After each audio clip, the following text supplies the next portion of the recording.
the river region in central Alabama proper for over 24 years, always under the banner of God, family, and country. You can find the Gazette at many fine business establishments throughout the area and an excellent value for your advertising dollar. The Gazette provides you with a ready-made audience that shares your values, beliefs, and principles. Give them a call, 356-6700. Advertising with the Alabama Gazette is surprisingly affordable and extremely effective. 356-6700, the Alabama Gazette. Honest, informative, trustworthy, your conservative alternative newspaper. Real local news from real local people. The Alabama Gazette, they are most worthy of your support. Pro-life, pro-family, pro-America. 356-6700, give them a call. The Alabama Gazette, the people's paper. What's your biggest investment? More than likely, it's your home. So treat it that way when you hire a painting contractor.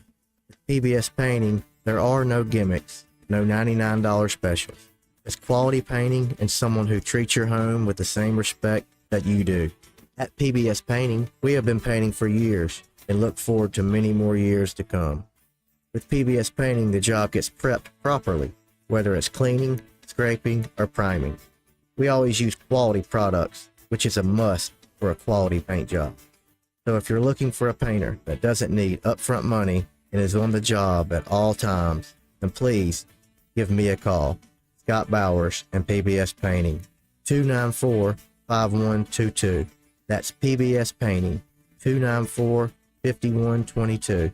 Look at some of our work on Facebook at PBS Painting Montgomery. The views and opinions of the following program are solely those of the host and other contributors. These do not necessarily represent those of Liberty Acquisitions 825, Blue Water Broadcasting, its management, staff, or any advertisers.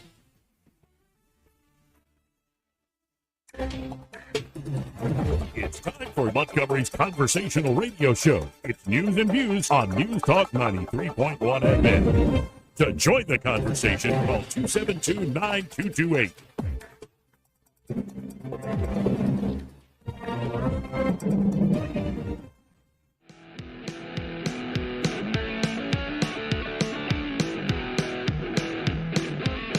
After damning politicians uphill and down dale for many years as rogues, vagabonds, frauds, and scoundrels, I sometimes suspect that, like everyone else, I often expect too much of them. Fat broads and horse face. Shut up, silly woman. I got hairy legs. I got worms. This is how you conduct yourself in a democracy. Thank you, Dr. Pepper, and thank you, Chancellor, or Dr. Paper, and thank you, Chancellor. How dare you? In politics, man must learn to rise above principle. Hold on to your butt. What the hell are we doing here? We are behaving the way a superpower ought to behave. Well, our behavior is produce some crappy results. Hey, miss, I don't mean to be telling tales out of school, but there's a fella in there who'll pay you $10 if you sing into his pan. I'm not here to make a record, you junk cracker. They broadcast me out on the radio. Joey Clark. Welcome into News and Views in the afternoon. I am your host, Joey Clark. Quick reminder, we are now live streaming the show on YouTube. Joey Clark Live on YouTube. Search, like, and subscribe. You don't even have to watch. It's a great way, though, to listen. You can just keep it right there in your pocket, especially if you're frustrated with our little app there. You could always go to Joey Clark Live on YouTube. Again, like and subscribe, or watch on the X platform or the Book of Faces. And I suppose the big news today, well, a lot of people retiring, a lot of big names retiring. But you know, folks, some men, in terms of their actual size and weight, are very, very big. Fat, even. Portly, if you're being nicer. Butter mountains, if you're not being as nice. There are some men who have such massive girth that even if they lose the same amount of weight as a full-grown Labrador Retriever, nobody notices. And yet, despite their massive weight and girth and morbidly obese appearance, these big men, deep down, are very, very small. And yet there are some men who are diminutive. So diminutive that you could convincingly cast Peter Dinklage in a biopic to play some men. And despite being short, despite being small in stature, small in size and girth, some men are bigger than anyone else. They're freaking giants. So I never thought somebody would eclipse his rotundity, Chris Christie. But the retirement announcement of Nick Saban fully eclipsed Governor Christie. You know, I'm an Auburn fan and War Eagle to that. But I'll give a roll tide to Saban on his way out, kicking Christie out of the news cycle. Also, Bill Belichick retiring. And there's a great clip. You can go to my X page, my Twitter page. I shared it on there. It's a great clip. I believe it's the last game that Belichick and Saban coached together at Syracuse when Belichick was, I believe, the head coach. And Saban was about to go off to be the head coach of Michigan State. And you can see it's where the game ends. Belichick grabs Saban tight. They look so young, especially because we're seeing all the images of them, how they look today. They look so young. I think he literally, rubs Saban's head, Belichick does. And to see greatness, I can admit, even if I might be an Auburn fan, to see greatness actually achieved is always an amazing thing and should be celebrated, even if you're on the wrong side of that greatness and that talent. Of course, the search will continue for the next head coach. I wouldn't want to fill those shoes. I wouldn't want to even begin to fill those shoes. But what an amazing story of two head coaches, second to none. Careers that spanned a generation. And that doesn't happen by accident. You know, I've talked on these airwaves before as I try to read more biographies, especially of so-called great people. And it could be in the world of business. It could be in the world of politics. It could be great artists and writers. Or it can be great sports heroes, including head coaches. And when you read about hyper-successful people, and I think this applies fully to somebody like Bill Belichick or Nick Saban, you might think you know how hard they work. You might have even seen speeches where Saban's riling up the team. You might know exactly how he's trying to coach players, not just to be players, but to become men. You might think you know what he's up to, but you're underestimating how hard these sorts of people work. They work harder than you. They work smarter than you. And then also don't kid yourself that there isn't a cost to that. I don't know. I have no inside information on why Nick Saban is stepping down or Bill Belichick is stepping down. We can get to Christie in a second. But there is a cost to going that hard, to working harder than anybody knows, except maybe these men's wives. And that's one suspicion. It has to do with, in particular, with Nick Saban, his wife, Ms. Terry. But we don't quite know. I think what Nick Saban deserves is a hat tip from everyone, including those of you out there in the Auburn Nation that love to hate on Bammers. You don't see those types of cars every day. Those types of cars certainly don't pass you every day. 272-9228. If you want to comment, who do you think will be the next head coach? Well, who cares about the Patriots of the Alabama Crimson Tide? Big shoes to fill, like I said before. 272-9228. Let's go to line one. You're on there. Who's this? This is Red Top. How you doing, Red Top? I'm doing good, and it's actually nice and warm and sunny. I can't damn believe it. It does feel great outside. Which won't last long, so I'm going up 30 feet on a ladder while it gets good after I talk to you. So, yes, I'm carrying my guardian angel with me and doing the sign of the cross with my left hand to make sure things go good, Joey. Even though the Monsignor said the left-hand sign of the cross was okay. To me, the big story is Bitcoin. Well, I was about to get to that one. Yeah, these ETFs being approved. And, I mean, you saw a big jump in the Bitcoin price against the dollar. It's come back down since all the craziness at the beginning of the day. But this is a massive deal where institutional players will now be able to get into that space. Yes. And I know you're very much into the digital currency. So this is why I wanted to talk to you about it. The way the government put it is they're here to shore up these digital currencies. That's what the words I heard this morning verbatim on NTD News. And I feel it is as much of a takeover of the digital currencies as much as anything. And I want to hear your opinion now that it appears the government's getting involved in legitimizing this. Well, how do you think it's going to affect it? Well, I think the best the government can do to shore something up like Bitcoin is to get rid of any uncertainty of what the government might do. I think Bitcoin gains its soundness from its actual underlying technology. It's pretty remarkable. It has the saleability or the value, holding value across time like gold does, but it has the saleability across space, sending it quickly like fiat or like these electronic payments. So it's sort of the best of both worlds. And for a long time, Red Top, I've been convinced of the only aspect of why should you buy into Bitcoin or not is just the underlying technology, what it does, what it could potentially do. I'd be like, put all my money in there. No, I wouldn't literally do that, but you know what I'm saying. But the one thing that was holding me back and holding a lot of people back is what is the government going to do? Because the government could have easily said to every bank, you cannot do banking business with any of these crypto exchanges. This is what China did in 2013. So people are really worried that the federal government and certain regulators were going to kill Bitcoin just as it was becoming 10, 11, 12 years old and really gaining steam. But this move, and I think it's pushed on by a judge and a lawsuit that really pushed this forward, I think this move starts to give credibility and a little bit more certainty on the regulatory side. Now, with other cryptos, I'm a little more skeptical. Without getting technical, I think Bitcoin is probably the hardest, most soundest form of money ever created. It's not technically money yet. We're still using the U.S. dollar.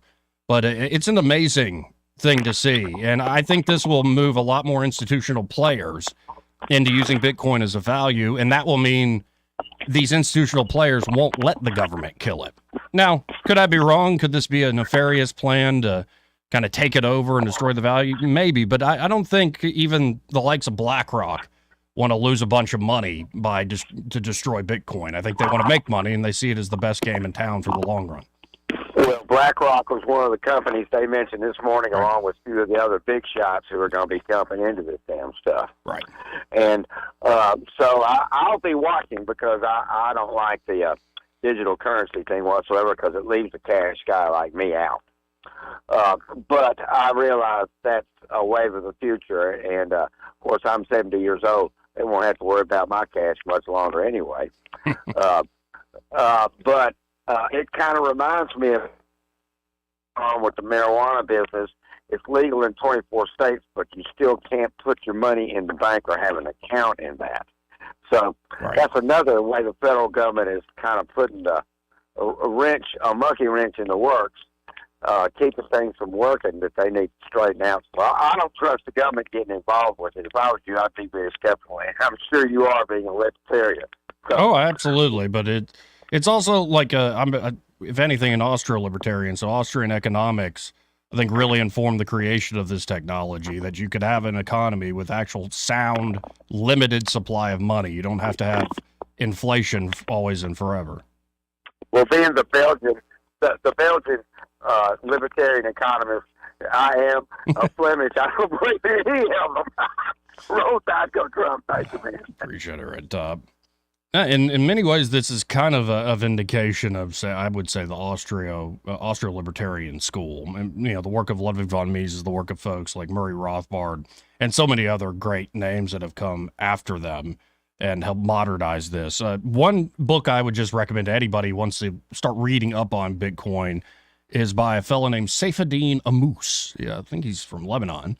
And in Lebanon, if you know anything about the place, their government money is just completely worthless. The amount of inflation there, it's like something like what you're seeing in Venezuela. But Saifedean Ammous wrote a book called The Bitcoin Standard. It had a follow-up called The Fiat Standard. I think he has another book out soon, or if it's not already out, that is on, say, the principles of economics. And The Bitcoin Standard is a must-read book. if you want to understand the value proposition here and how revolutionary Bitcoin can be. Not just how much money people can make off of it, how much value you can hold into the future, but how it might indeed revolutionize how we think of economics, especially in a way where you don't need as much of, say, the state running everything and running the production of money. It's a big breakthrough. I appreciate the call about that, Red Top. Indeed, folks, there are so many news items today, my head was starting to spin. Just a few minutes ago, maybe an hour or two ago, Trump came out and gave a statement. Apparently the judge in this trial in New York said he couldn't give his own closing statement himself, so Trump decided to just give a closing statement outside the courtroom after the fact. Last night, Trump was doing a town hall with Martha McCallum and Brett Baier, and then Nikki Haley and Ron DeSantis were on CNN. And I just looked at the stage there, those two going back and forth. Some have described it as it looked like a married couple on the verge of divorce. Just the insults going back and forth. And we've got clips to play, but when I tried to watch live, I could only last 5 minutes with it. Like, when do these, I don't care, like, how good on policy Ron DeSantis or Nikki Haley might be, and I think there's a lot of questions, at least in my opinion, my standards, on how good Nikki Haley is on this stuff. That said, have these politicians not learned that so many people are tired of y'all sounding fake? Like, really, really fake? Like, soundbite, poll tested, focus group tested fake? Corporately bought puppets fake? Like, I guess it still works for, the boomers or one-click people that don't know how to change the freaking channel or look up something on YouTube. But there are more and more folks in the 30s, 40s, and 50s who are now getting their information from, say, formats and forums where people actually talk like people. And it was exactly, I think, one of the big reasons Trump did so well initially. He was just talking like a guy, like a talk radio caller would call up and talk about. At the time, I referred to Trump as a walking, talking Drudge Report. Not so much anymore, but you get my drift. He sounded like an everyday man despite being a multi-billionaire. And as I'm sitting there watching DeSantis and Nikki Haley, it's so wooden, so stiff. And just also, I don't believe them. There's something about it that's incredibly inauthentic. Well, let's get to the substance and the policy. It's like, yeah, but how are we going to get to the substance of the policy when they have a 2-minute answer? A 4-minute answer? And how could CNN leave Vivek Ramaswamy off that stage? Well, he did his own town hall on Tim Pool's show. I thought it went over quite well. And funny thing, I think with Twitter and YouTube combined, I didn't even look at Rumble numbers. Ramaswamy at least got 200,000, 250,000 to watch that town hall with Tim Pool. So it's a new day and age, and I think the big test coming up in the Iowa caucus is this. How much juice, how much pull does corporate media, including Fox, still have over the voting population? How much pull do these traditional political institutions still have with the voting population? Think of, your local Republican clubs, your pastors there in Iowa. How much pull do they still have compared to the pull of new media? I'm talking long-form podcasts, I'm talking X-platform spaces, and social media in general, in particular, the X-platform, though. The only place where you can pretty much freely speak your mind without political censorship. And I think the test in Iowa is this. Does Vivek Ramaswamy overperform? Does Trump do better than even the polls are showing as well? Because I expect Trump to win.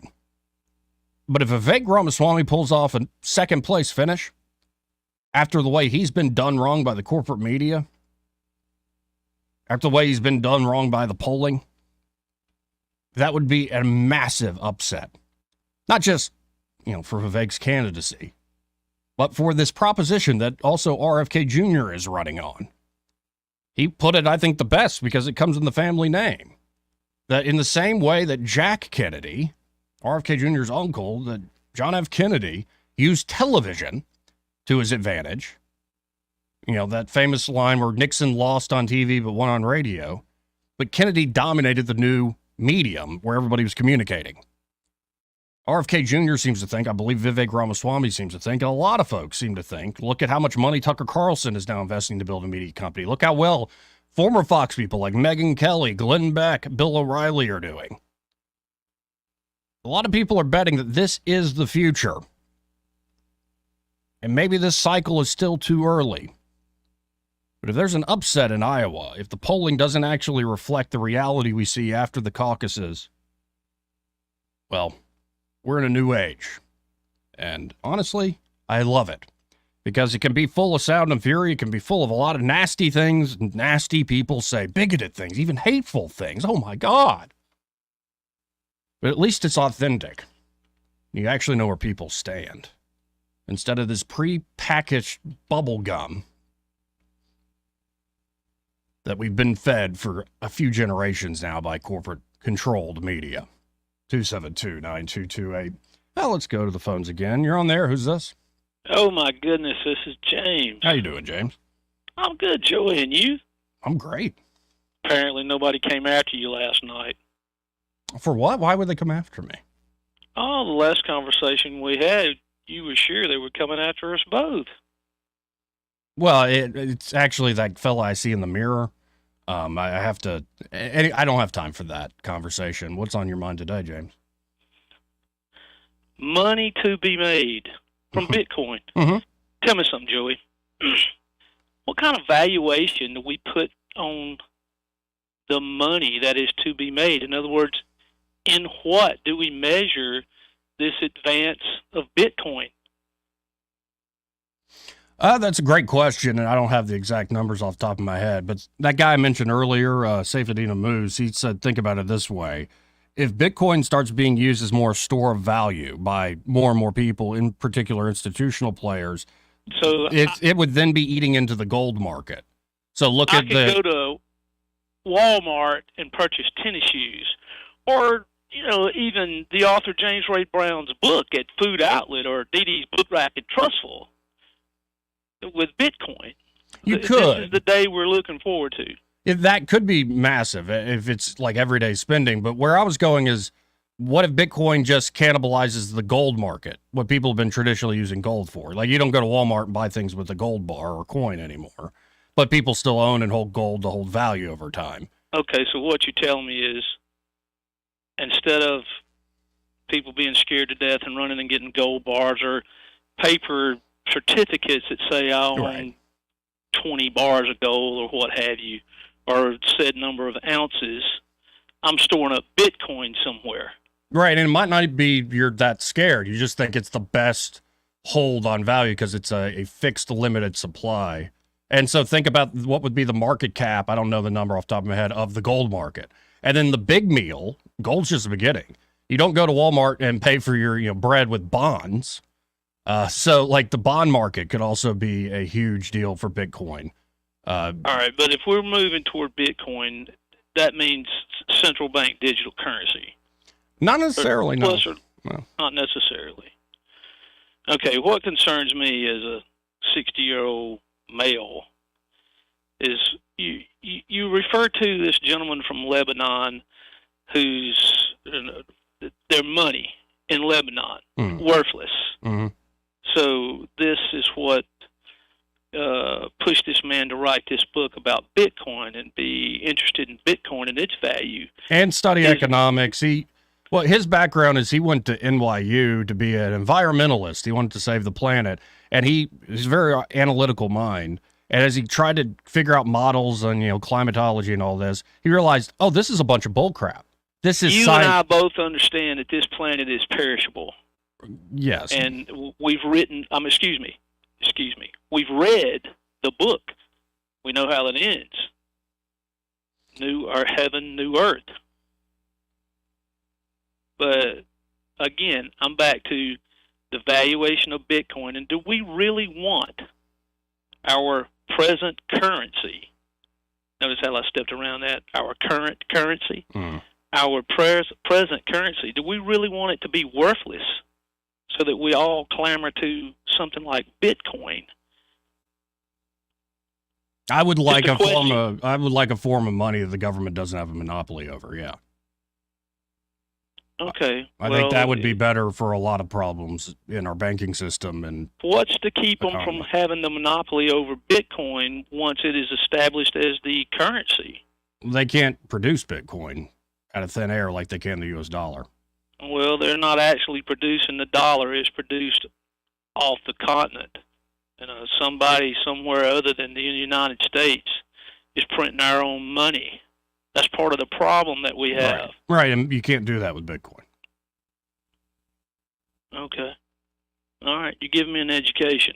And look up Saban. What I was getting at is that the guy was very much an analytical mind. He thought environmental was the way to go. He realized that was a bunch of bull.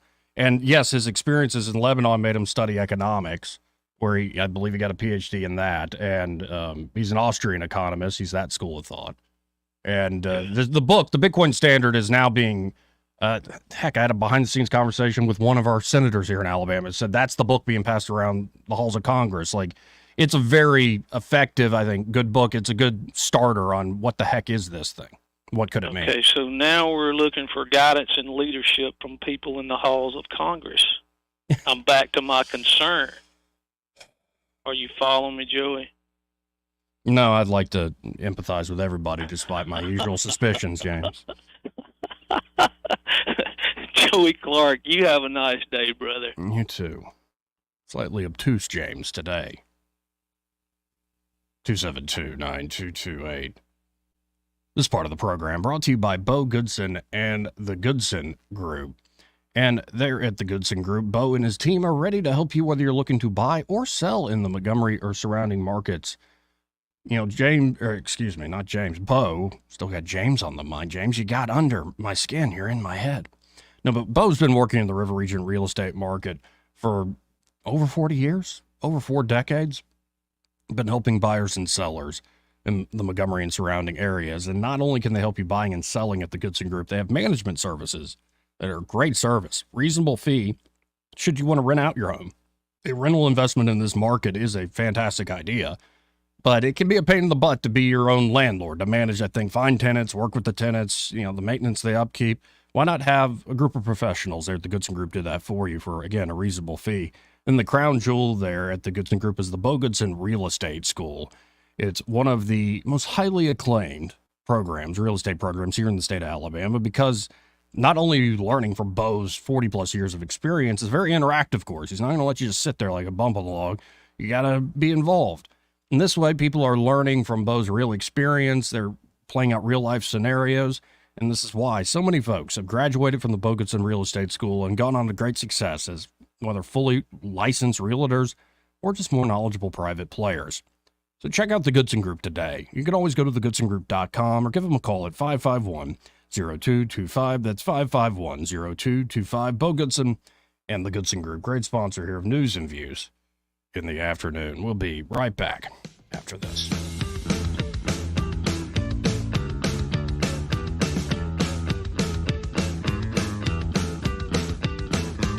Joey Clark.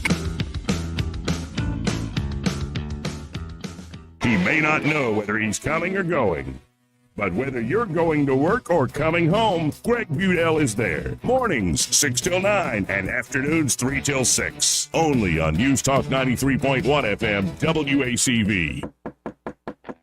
Hello, everyone. Robbie Pelt with Capital City Roofing. If you think about it, your home is your biggest investment in life. Your roof covers your home, so why jeopardize your biggest investment on a roofer you don't know anything about when you can deal with a reputable roofing company like Capital City Roofing? We have an A+ Better Business rating and the best manufacturers and workmanship warranties available. We do all residential and commercial roofing applications that are certified through the manufacturer to ensure you get the best material and workmanship money can buy. We also have your project in our best interest before and after construction has been done. Don't hesitate to call us if you have any roofing issues or questions. We will match any of our competitors' price and give you the same great workmanship warranty. We also give free estimates. Give us a call today and let us show you the difference. 277-3311. That's 277-3311. Or you can check us out on the web at www.capitalcityroofing.com. Capital City Roofing. We capitalize the roofing industry. To avoid digital threats, turn on NordVPN. It's trusted by millions of users. Just visit NordVPN.com. One of the fastest VPNs on Earth will block web trackers, malicious websites, and malware-ridden downloads. It will also encrypt your internet traffic while maintaining a smooth connection. So improve your digital privacy and protection against hackers with one simple click. Get the special deal at NordVPN.com and enjoy safer internet daily. NordVPN. Cybersecurity built for every day. Hey, Brent, love the color. If you had to choose, would you watch paint dry or compare benefits plans? Compare benefits plans, obviously. But you know how complicated benefits are, right? Well, I run payroll with Gusto. Gusto makes it easy to find benefits like medical, dental, and vision for my whole team. Whoa! Oh, sorry. I'm gonna need new glasses. Don't worry, you're covered. Choose benefits without the mess. Visit gusto.com/radio to sign up for free. For too long, Alabama's statewide news companies have shamed us for our conservative Christian values. Alabama deserves a news company that cherishes our culture, a company that isn't bought and paid for by the powers that be. 1819 News is that company. Run by Alabamians for Alabamians, 1819 News celebrates what is good and beautiful about our state while exposing those who work against our values in secret. Just go to 1819news.com to learn more. Subscribe to our newsletter. That's 1819news.com. On FM, on your smartphone, and online, the River Region's most trusted voice. News Talk 93.1 FM WACV.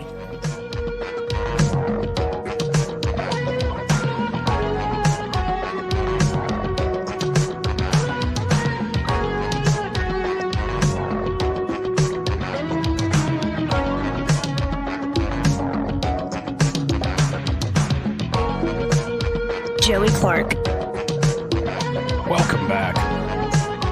News and views in the afternoon. Now, getting into the top national political circus, whatever's going on today. Well, one part of that circus was Donald Trump in court. And apparently the judge in this case, this is the case with that judge who posed and smiled. Didn't make him look any better for the camera. Yeah, it's that case. Guy with the weird name. I actually think the guy sent naked photos, he's a bit of a pervert. It's that case. Well, that judge in that case decided to say, hey, Trump can't give his own closing argument, or if he does want to do it, he needs all these restrictions on what he could say. So Trump said, well, if you're going to put all these restrictions on me, you might as well ban me. And that's what the judge did. So Trump took that as an opportunity to, just make the statement outside the courthouse after these arguments. So let's listen in. This is Donald John Trump this morning outside the courthouse. Which it's election interference. It's a disgrace. Coordination with the White House and Joe Biden because he can't run a campaign fairly. And we're going through it. It's indeed a terrible witch hunt. We're going to have a news conference a little later on. As you know, I want to speak. I want to make the summation. At this moment, the judge is not letting me make the summation because I bring up things that he doesn't want to hear. And it's a very unfair trial. Nobody's seen anything like this. I don't think they've ever seen anything like this. We have a situation where a statute was used that doesn't give me a jury, so I have no jury.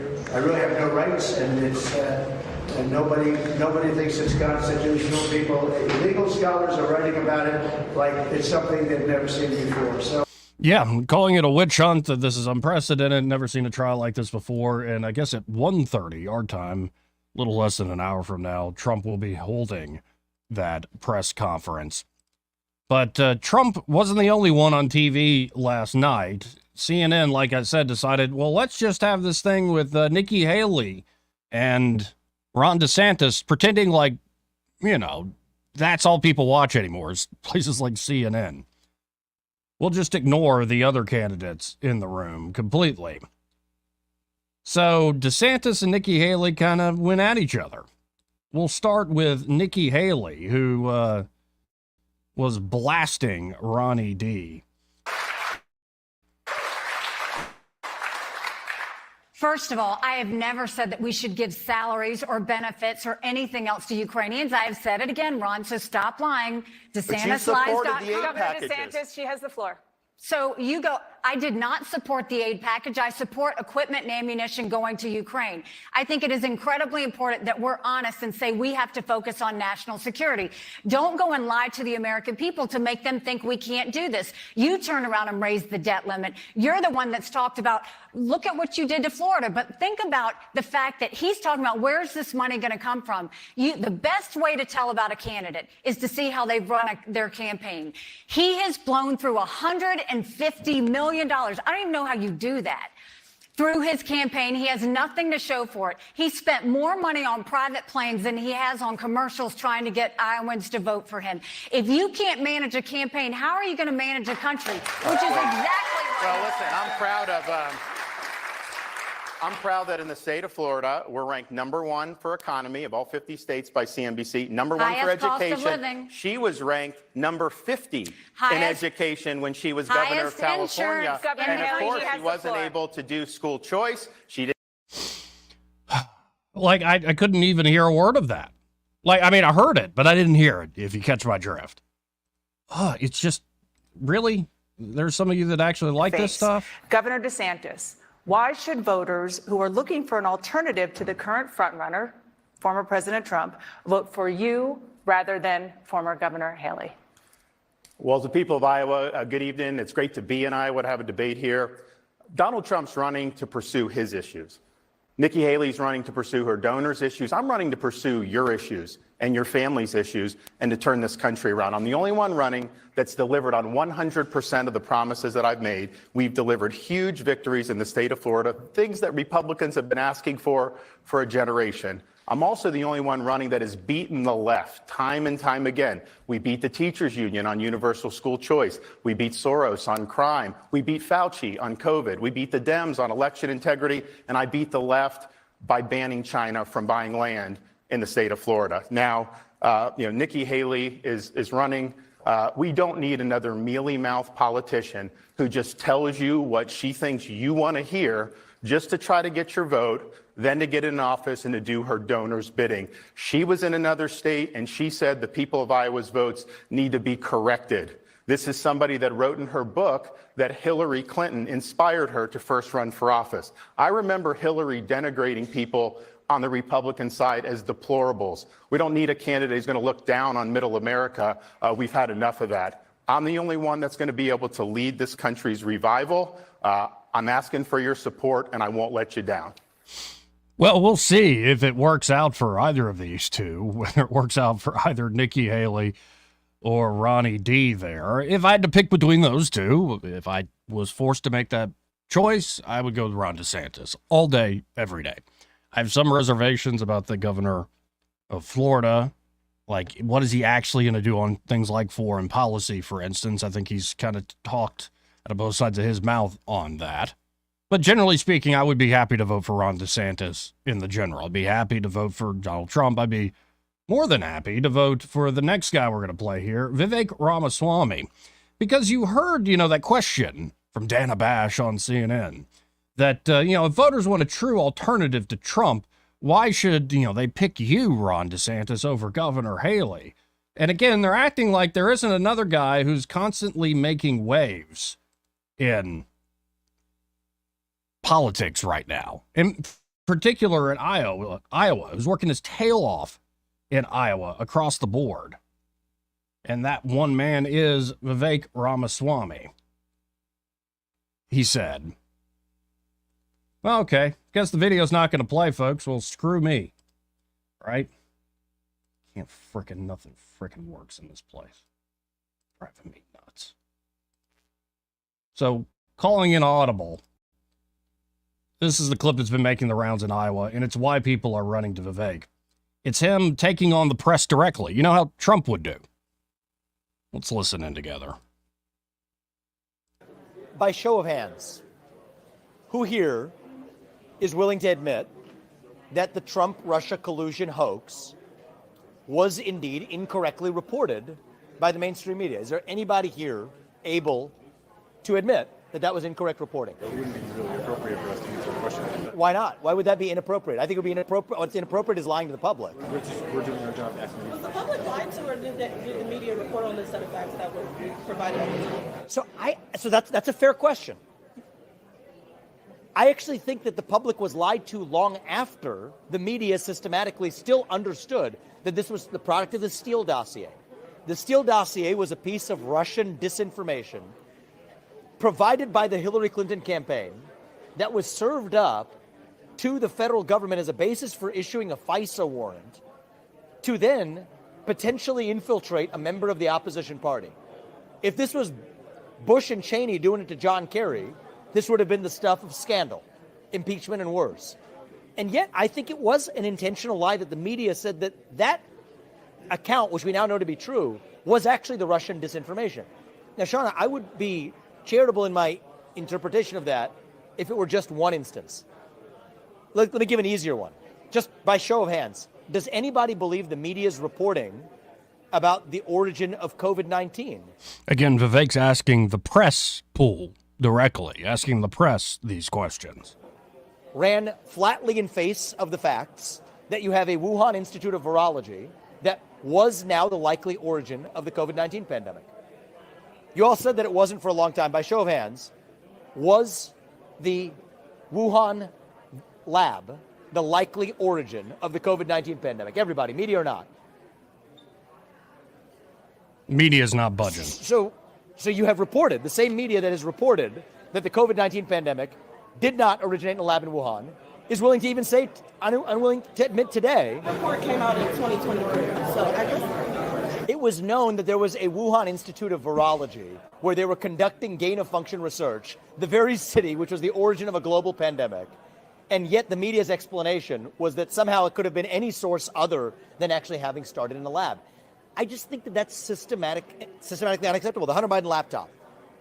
Is the Hunter Biden laptop story, as reported by the New York Post, which was shut down, had the Twitter account locked for anybody who is even sharing the story of the Hunter Biden laptop found on the eve of the last election? The media reported that it was Russian disinformation on the eve of that election. Does anyone here agree that the Hunter Biden laptop story, as reported by the New York Post, was indeed accurately reported and was not Russian disinformation, but was in fact a factually owned laptop of Hunter Biden? I mean, you got to, man. I mean, your paper reported it. Does everybody else seriously not believe that? I mean, I believe that Hunter Biden is suing Rudy Giuliani over the laptop. Wow. So I don't think that's... So you don't believe, so you think that it actually was the product of Russian disinformation, as was reported by the media? That was the basis for suppressing this at the time? Over the Hunter Biden case, yeah. I'm not sure why we're talking about that. Because it was election interference on the eve of the last election. And I think there's the same kind of election interference happening this time around. And I think it's happening, the early waves of it with respect to the treatment of my candidacy. And I think that that is likely to be a major problem heading into the next year unless we're able to openly and transparently acknowledge the mistakes of the past. You know, other than Trump, and sometimes he's better than Trump, I've yet to hear anybody else get close to a criticism of the corporate press who's running for president right now. I haven't heard Nikki Haley do it effectively. I haven't heard Ron DeSantis do it effectively. And of course, I never really heard it during the actual back and forth in the world from Christie, because Christie was a product of the corporate press. Well, and I don't know if y'all found that Christie was caught on a hot mic as he was about to announce he's dropping out of the race. At a big announcement. Yeah, we know it's big, Chris. Where he said, quote, I think Nikki Haley is going to get smoked. And Ron DeSantis was petrified when he called me. Let's see if this plays here. People don't want to hear it, Wayne. They don't want to hear it. We know we're right. Again, this is, I think, backstage before the announcement and a hot mic moment. Pretty candid. But they don't want to hear it. Right. And there's, we couldn't have been any clearer. Right. We couldn't have been any more direct or worked any harder. So, and let's not forget she spent $68 million. Yeah. I mean, we spent like when you give land to China and places like that. Yeah, that's what you get. Yeah. Yeah, I mean, look, she spent $68 million so far, just on TV. 68 million just on TV. Spent $68 million so far. $59 million by DeSantis, and we spent 12. I mean, who's punching above their weight and who's getting a return on their investment, you know? And she's going to get smoked. And you and I both know it. She's not up to this. She hasn't even been. And she's still 20 points behind Trump in New Hampshire, right? Yeah. And, Oh, yeah. And he's still going to carry Iowa, right? Yes. Oh, I talked to DeSantis called me, petrified that I would. He's probably getting out after Iowa. Well, Yeah, and then that's when they realized, oh, our mics are on. But I think he was petrified he was going to support Haley and throw his weight. No. I think it's a joke at this point. And the clip I was going to play of Vivek, if it'll frickin' work, is he was asked, what's the game here? Like, why should I vote for you? It's a voter, a town hall voter at the town hall asked, if I vote for you, isn't that me kind of playing into the forces that be that are taking out Trump through lawfare, through the media in unfair ways? And I thought Vivek's answer was masterful. Essentially, the game is to get a puppet backed by more establishment types in the Republican Party and the donor class across the board. The biggest donors, folks, they give to both parties. So they're smart. It's kind of what Trump did for years. They give to both parties. And so they thought, well, let's get that clear alternative to Trump within the Republican Party, and then we can defeat him through not just winning votes on ballots, but also all the other means at our disposal. And we'll have, Nikki Haley against Joe Biden. And if Nikki Haley wins, it's not the end of the world, right? But we'll see where this game goes. Again, Iowa, the voting starts, I believe, Monday on January the 15th. And it could tell us a lot about this day and age that we live in. 272-9228 if you want to get in on the conversation, if you could call it that. This is part of the program brought to you by Dylan Rings, and they're at Dylan Rings. Josh and Leslie Ryder are ready to help you out. Of course, they're a full-service jewelry shop, so that means they have an incredible selection of jewelry items, from everyday jewelry that ain't going to break the bank, but it'll still look great. And, because it doesn't break the bank, it's not going to be the end of the world if you lose it. But, that everyday stuff, you don't have to worry about throwing on whatever it is you might be doing. And if they also have the high-end jewelry. Maybe, gentlemen, it's a crazy time in the world, but you could be falling in love and you want to make it official. Put a ring on that finger. Why not go get an engagement ring there at Dylan Rings? And, of course, being a full-service jewelry shop means they can do repairs, they can reset stones, they can do cleanings, even pearl stringing, and, of course, custom design. Josh Ryder is second to none when it comes to custom-made jewelry or upgrades to currently existing jewelry. The man is an artist, and he's a little bit of a mad scientist if you go back into his lab there. Truly a great, great talent there at Dylan Rings. So check him out today. You can always go to DylanRings.com or give him a call at 215-3669. But I really encourage you to stop by, see Josh and Leslie in person at 119 Brown Springs Road here in Montgomery, just off of Atlanta Highway, right before Taylor Road. And be sure to tell them that, well, you heard about him here on News and Views in the afternoon, that Joey fella on the radio sent you. More news and views after this. Want to carry News Talk in your pocket? Download the News Talk 93.1 app from the App Store. Available on iPhone and Android. Never miss a moment. Download now.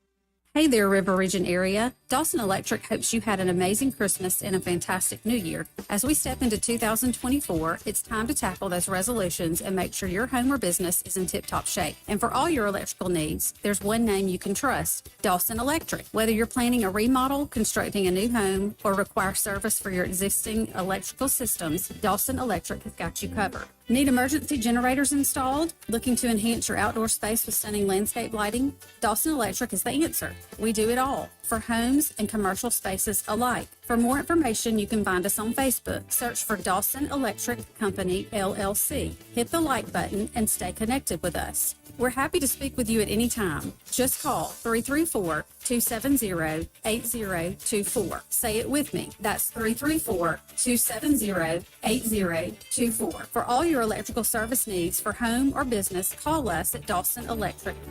Dawson Electric, lighting up your world. The Rich Thomas Weather Network, brought to you by Montgomery Paint and Body. From a little fender bender to total body repair, MPB will fix it good as new, maybe better. For over 35 years, the Turner family has been getting you back on the road. Call 279-7325. Rich Thomas Weather. Well, hi, everybody. Our break between mega storm systems is just about over. Today, not quite as cool, high in the lower 60s, partial sunshine. Tonight, the risk of showers and storms begins in the overnight hours, low 48. Then rain and thunderstorms Friday. Some storms strong, possibly severe, with a rather significant tornado threat, what's called an enhanced risk. Our weather app will keep you on top of the action with instant push notifications. Very windy tomorrow with a high temperature near 70, then showers clear out before sunset. Colder on Friday night, low 34. From the Blue Water Weather Center, this is Rich Thomas. We're redesigning financial freedom at CB&S Bank. Make purchases at participating stores and restaurants using your CB&S Bank debit card through your mobile devices with Mobile Wallet. Charges and fees may apply for your cellular service provider. Contact your service provider for more information. Member FDIC. Love is in the air and on the boat. The Harriet II Riverboat, that is. Bring your special someone for a romantic evening and experience the elegance of cruising the Alabama River. Enjoy a delicious dinner while taking in the stunning sights. Dance the night away to the tunes that touch your soul, or just sit back and relax. Roses and champagne complete your lover's evening. You have 4 nights to choose from, February 14th, 15th, 16th, or 17th. Book your Valentine's cruise at funinmontgomery.com. Hunting season is here. It's time for you to get on over to Prattville Farm Center. Here's Randy to tell you all that he's got on the shelf for you to buy. We got some good deals. We have seed mixes from WMS, Pennington, Kelly Seed. We have every kind of seed you could possibly want. So y'all come on down here and we'll get them green fields planted. By the way, if you need sprayer parts for your equipment, we got that too. Come on down. 1154 South Memorial Drive in Prattville, 365-5400, 365-5400. News happens, you'll hear about it first. The River Region's most trusted voice. News Talk 93.1 FM WACB.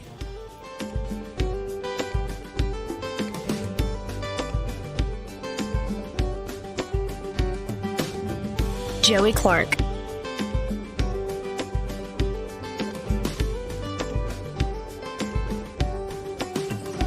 Welcome back.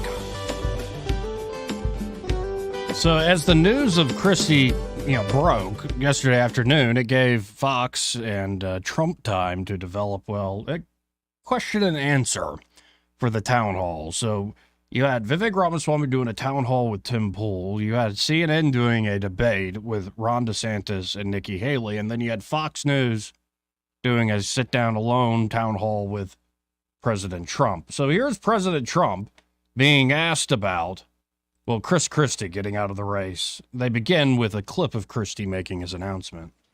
It's clear to me tonight that there isn't a path for me to win the nomination, which is why I'm suspending my campaign tonight for President of the United States. I'm going to make sure that in no way do I enable Donald Trump to ever be President of the United States again. So that was the big news.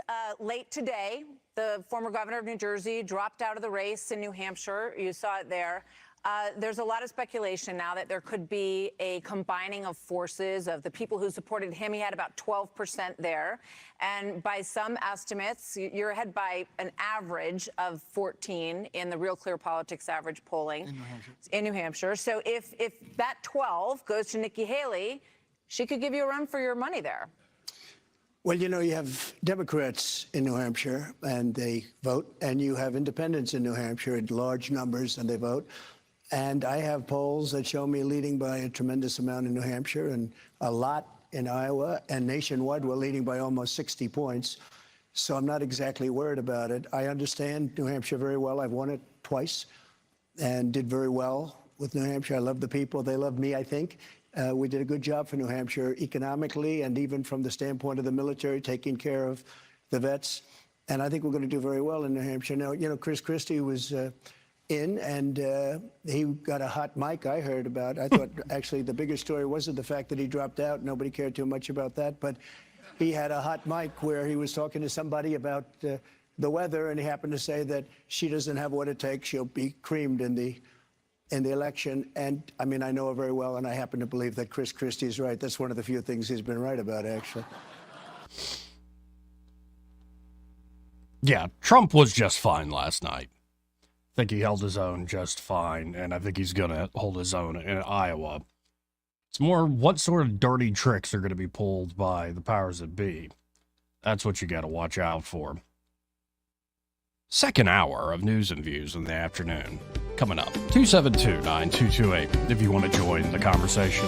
Don't forget, we're now live streaming the show on YouTube. Joey Clark Live on YouTube. Like and subscribe. Be right back.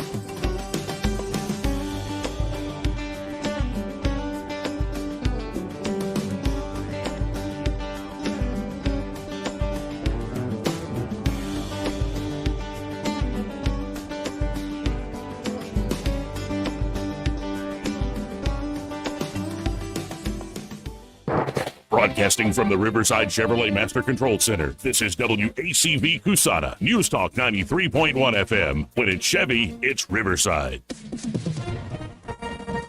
With SRN News, I'm John Scott. On the international front, Iran's Navy has seized an oil tanker in the Gulf of Oman that was once at the center of a major crisis between Tehran and Washington. It's a seizure that further escalates tensions in the Mideast waterways. President Biden's son headed back to court for an arraignment on federal tax charges, filed after the collapse of a plea deal that could have settled the case against him. Hunter Biden is expected to plead not guilty to felony and misdemeanor tax offenses. The charges stem from what federal prosecutors say was a 4-year scheme to skip out on paying the $1.4 million he owed the IRS. Prosecutors say he instead spent millions on an extravagant lifestyle that, by his own admission, included drugs and alcohol. The Dow is down 96 points and the NASDAQ 52 points in the red. This is SRN News. Donald Trump's indictment proves that saving America is not going to be easy.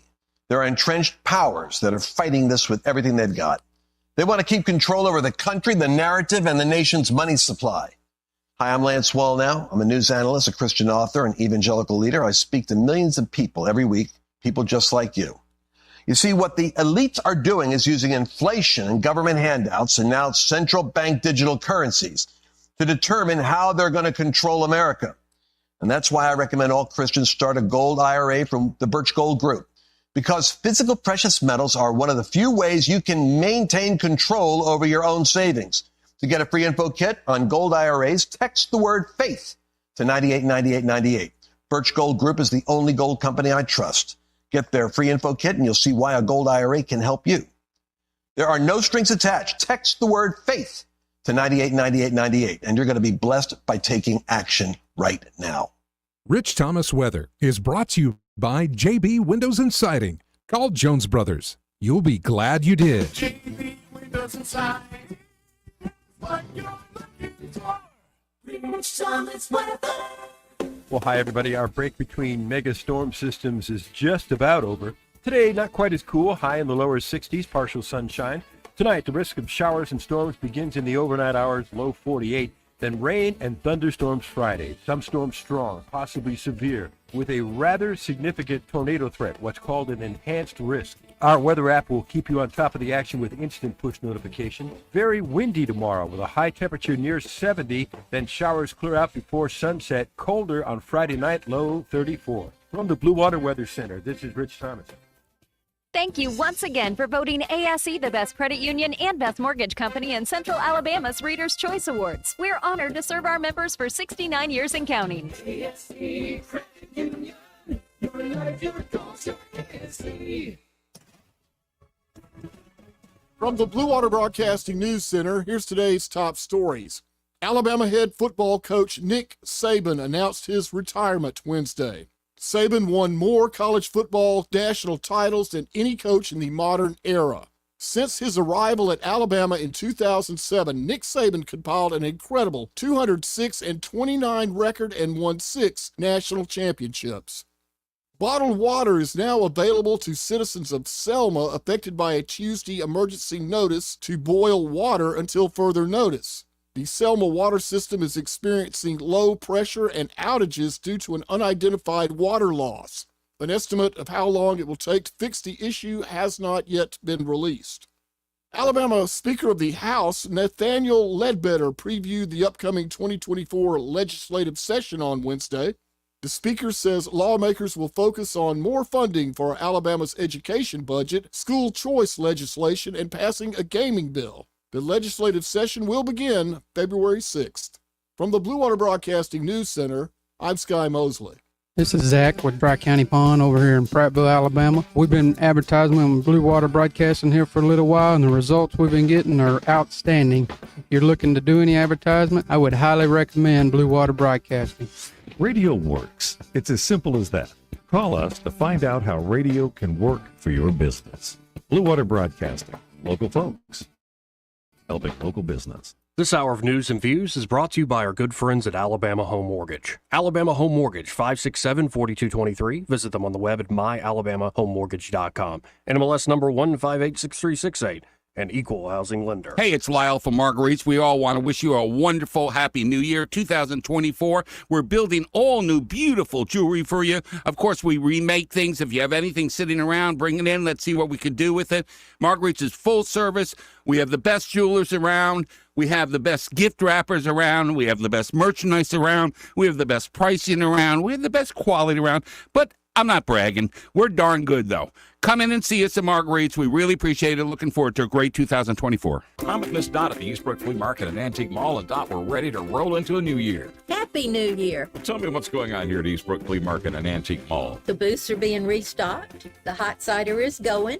The rocking chairs are here. And there are great sales going on in some of the booths. Really and truly, there's some neat stuff around here. You need to come in and see it. Shouldn't people plan to come, maybe spend some time and find all the treasures here at Eastbrook? Oh, yeah. Yeah, we've got some that come in and spend their lunch hour, and they bring their lunch and eat as they shop around, and which is fine with me. But then some come and spend the whole day, and I just love that. Do you have any events coming up soon? Anniversary sale will be here in February.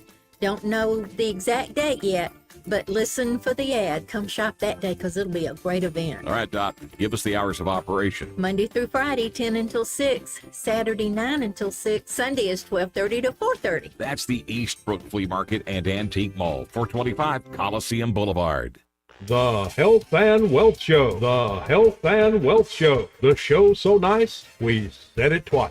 Weekday evenings at 6 on News Talk 93.1 WACV. The Health. Break it up, son. Joke's over, hey? The views and opinions of the following program are solely those of the host and other contributors. These do not necessarily represent those of Liberty Acquisitions 825, Blue Water Broadcasting, its management, staff, or any advertisers.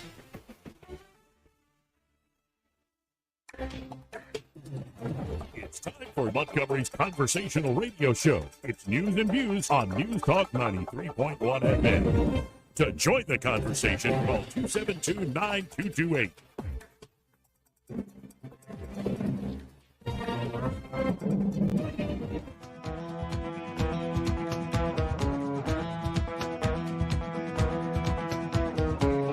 This is how you conduct yourself in a democracy? Joey Clark. Welcome back. As the big voice said, 272-9228 if you want to get in on the conversation. Now back to, I think, the top news in the state of Alabama today. I think probably one of the top stories in sports today broke last night that Nick Saban has retired. But I'll tell you what, folks, from the response from the entire Alabama delegation at the federal level, Senators Tuberville and Britt, Dale Strong, Mike Rogers, Jerry Carl, Terry Sewell, Governor Ivey, Will Ainsworth, they're all putting out great messages of praise, as they should. But I'm telling you what, I think Nick Saban, if he wanted to run for governor or senator, he would be doing all right. Now, does he want to do that? Doubtful. I think he's done enough work as is. That said, here's what Coach Tuberville put out there, saying, quote, "As a close friend and competitor for decades, I want to congratulate Nick Saban on a historic coaching career that achieved 7 national championships and 10 SEC championships, accomplishments that may never be equaled. I've always admired his focus and his dedication to the game of football, to his players, and to the state of Alabama. College football fans everywhere will miss Nick Saban on the sidelines every Saturday. I wish him well on his future endeavors and congratulate him on a well-earned retirement. Again, that was United States Senator Coach Tommy Tuberville. Of course, Alabama alum, U.S. Senator Katie Britt, put out a very lengthy statement saying, quote, "In a place where legends are made, one legend now towers above the rest. Since 2007, Coach Saban has redefined not only the Alabama football program, but the entire college football landscape.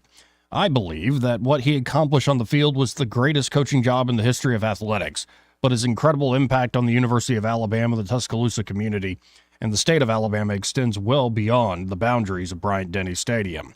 Throughout his unmatched career, he has coached with inspiration, intelligence, and integrity, all while holding his players and coaching staff to the same standard of unrelenting, unassuming excellence." And this is the statement from United States Senator Britt on the retirement of Nick Saban. Coach Saban is also the first to say that his success is not his alone. I have no doubt that without his wife, the one and only Miss Terry, Coach Saban would not have reached the pinnacle of achievement.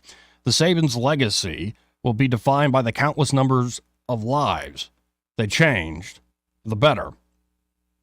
Always generous of their time, talent, and resources, consistently conducting themselves with class, character, and grace, Miss Terry and Coach Saban modeled the way for generations to follow while bonding generations of Alabamians and Crimson Tide fans together across the daunting divides that define much of our day and age. We truly owe the Sabans an immeasurable amount of gratitude. My family and I extend our warmest wishes to the entire Saban family on this next season of life and congratulate Coach Saban on his remarkable career. And again, Adderholt and Barry Moore, Mike Rogers, all sorts of folks jumping in. Will Ainsworth, Governor Ivey, all jumping in. So, hey, Coach Saban, if you want to be like the next senator or governor, hell, I think you could probably be king of this state, and you'd probably get your way in that regard. But there was a X-Platform post that I thought really brought this into perspective about the effect Saban, I say this as an Auburn graduate, but the effect Saban has had on the entire state. I mean, this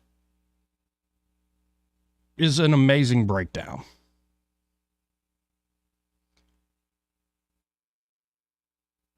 You know, you can go over all the stats. I think 206 to 29 career record.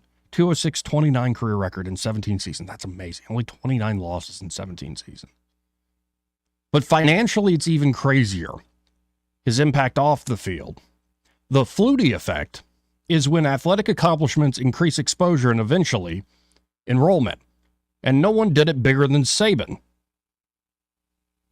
Since Nick Saban arrived in 2007, Alabama's enrollment has increased from 25,000 students to 40,000 students. It's a 60% jump compared to a 10% national average jump. But the type of student matters much more. Alabama went from the majority of its student body consisting of in-state students to the majority now being from out of state. This is important because those students pay 3 times more in annual tuition, $32,000 versus $11,000. And it means Alabama increased its annual revenue by hundreds of millions under Saban. Alabama paid him $130 million over 16 seasons, but you could argue he was worth more than $1 billion. Nick Saban is the best investment this university has ever made, said Alabama Chancellor Robert Witt. Yeah, and just seeing the financial breakdown, the amount of money and exposure brought by Coach Saban, quite a thing. Now, moving on, it was asked earlier about these new Bitcoin ETFs. And here's how it works. This is a write-up from the Wall Street Journal. Regulators have given the green light to the first U.S. exchange-traded funds that directly hold Bitcoin. Crypto enthusiasts hope the new funds, backed by asset managers such as BlackRock and Fidelity Investments, will draw more mainstream investors into Bitcoin.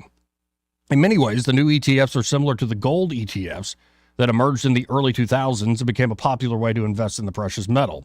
Instead of buying physical bars of gold, investors could buy shares in a gold fund through their brokerage, just like buying stocks. Similarly, the new spot Bitcoin ETFs are designed to make it easier to buy Bitcoin. You won't need to set up a digital wallet and memorize your keys, and you don't need to create an account at a crypto exchange. You can just use the same brokerage account that you might have already used to trade stocks, bonds, and other ETFs. But what is a spot Bitcoin ETF?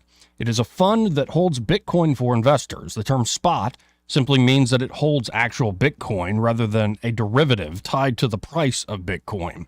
The price of the ETF shares could rise and fall in line with the fluctuations of Bitcoin's price in the markets. But haven't these things been available for years? What's new here? Well, in 2021, the SEC, the Securities and Exchange Commission, opened the door to ETFs that hold Bitcoin futures, a type of derivative that tracks the price of the digital currency. But the SEC resisted allowing spot Bitcoin ETFs that actually hold Bitcoins. The agency justified its stance by arguing that the spot Bitcoin market was susceptible to market manipulation. Advocates for crypto investing said it was illogical to allow Bitcoin futures-based ETFs but not spot Bitcoin ETFs. One fund manager sued the agency, winning a court ruling in August that pressured the SEC to allow spot Bitcoin ETFs. So how do these new ETFs work? Well, under the surface, the new Bitcoin ETFs are trusts that manage pools of Bitcoin and issue shares. BlackRock's Bitcoin ETF, for instance, is the Delaware-based iShares Bitcoin Trust. Electronic trading firms known as market makers are constantly buying and selling the shares of ETFs. By capturing tiny discrepancies between the price of the ETF shares and what their price should be based on the value of Bitcoin, market makers help ensure the ETF tracks the price of Bitcoin. Some of these market makers are also authorized participants, firms that help make sure the quantity of available shares expands and contracts with investor demand. Banks can also play such a role. So suppose a stampede of investors buys shares of a Bitcoin ETF. Seeing the upswell in demand, the authorized participants deliver cash to the trust. In return, the trust creates new baskets of shares and delivers them to the authorized participants. This expands the supply of the ETF shares. Meanwhile, the trust adds to its Bitcoin holdings, so its pool of Bitcoin grows as more investors jump in. In the opposite scenario, when investors dump their Bitcoin ETF shares, the process happens, of course, in reverse. So who actually does the buying and selling of Bitcoin for the ETF? Well, many of these new ETFs will rely on third parties to buy and sell Bitcoin when needed. These are typically trading firms with desks that specialize in buying and selling large blocks of cryptocurrencies. Initially, the asset managers behind the new Bitcoin ETFs pushed for a different model, or handling Bitcoin under this so-called in-kind model. The authorized participants would deliver Bitcoin to the trust when they create shares or get paid in Bitcoin when they redeem shares. Some ETF executives said the in-kind model is simpler, more efficient than the model that ended up getting adopted, in which creations and redemptions are handled all in cash in the U.S. dollar. So what would it cost to invest in a Bitcoin ETF? Asset managers backing these ETFs will collect an annual fee. These range from as low as 0.2% from places like Bitwise to 1.5% from Grayscale Investments. Several are offering an initial period of zero fees to attract investors. And of course, there's worry about it being hacked. You know, if say you've got this entire pool that's being managed by like BlackRock, what if, you know, their Bitcoin actual wallets are hacked? Well, that's a concern, but this is the concern across the board with any financial instrument in this day and age. But that's kind of the skinny from the Wall Street Journal. I think this is going to see a big now push where more institutional players in the market will be trying to jump in without having to, you know, hold on to Bitcoins themselves. We'll see what it does to the value of this new technology going forward. Again, 272-9228. If you want to get in on the conversation, that's 272-9228. Or keep going. This part of the program brought to you by Cole Plumbing. Of course, James Cole and the team there at Cole Plumbing are ready to help you with everyday plumbing problems like a clogged drain, low water pressure. Could be a tree root invasion. Maybe you have an emergency, though, where you have a burst pipe inside your home, like the carpet's all wet or the ceiling's starting to sag and get all wet and gross. Or maybe it's in your yard, but that can still leave a huge, expensive, muddy mess to clean up. So you should call Cole Plumbing because they have this proprietary pipelining technology where they can fix your problem with minimal discomfort to you in your home. That means they're not going to have to tear out a bunch of drywall inside the home or dig up a huge hole or trench outside in that yard. Again, precision expertise, they can get that job done. Y'all check out Cole Plumbing today. Great longtime sponsor of the show. You can go to coleplumbing.com or call them at 279-8919. That's 8919. And just remember, folks, when you have trouble with your bowl, call on Cole. Now, one guy I hadn't seen in the news in just a second is Senator Rand Paul. And apparently, because I don't watch Laura Ingraham, he was on there last night, and he was, calling out the senior senator of his own state, the so-called minority leader in the United States Senate, the jive turkey himself, Mitch McConnell. So here's what Rand Paul has to say when asked by Laura Ingraham about, where do McConnell's loyalties actually lie here? Quickly, Senator, this border deal that the Republicans are cooking up, that Chuck Schumer and apparently Mitch McConnell and others are going to agree to that, you say? It's a sellout. It's going to continue to allow illegal immigration, particularly migrants. It's saying, we'll let 5,000 people come illegally a day, and then after that, we might try to stop the next 5,000 that day. It's completely a sellout, but it's because people like Senator McConnell care more about Ukraine than anything else, more than the border, more than anything else. He wants to send $60 billion of your money to Ukraine. Do you think he would prefer Biden or Trump in the White House? I think that if you had to bet. On this issue, he is more aligned with Biden. On the issue of sending your money to Ukraine and sending it everywhere around the world, McConnell is much more closely aligned with Biden than he is with the Republican Party. Rand Paul, casual. This is Casual Tuesday. Thank you. Is he wearing a turtleneck? But at least on the Ukraine war, and I think many other things, McConnell's more aligned with Biden. Yeah, well, that doesn't shock me. Doesn't shock me at all. The uniparty is very real. And still quite strong. And I just find it fascinating, despite all the failures. And yeah, they've been failures. At least a generation now. You got really good at spending other people's money. Got really good at getting into perpetual wars you never really had any intention of outright winning. Got really good at making a bunch of promises to people with other people's money. But did we actually build anything of worth? Did we help foster new innovators without, demonizing them when they get a little too free and a little too creative? No, we have a bunch of insiders who know better than us, and they're going to shove it down our throats, whether we like it or not, and no matter who we vote for. It's an old rule by a podcaster named Tom Woods. No matter who you vote for, you end up with John McCain. And that's been the nature of this until Trump. And I don't think I'm alone in saying I don't want to go back. And I want to add to the likes of the Senate, like Rand Paul, and actually take on this Leviathan state.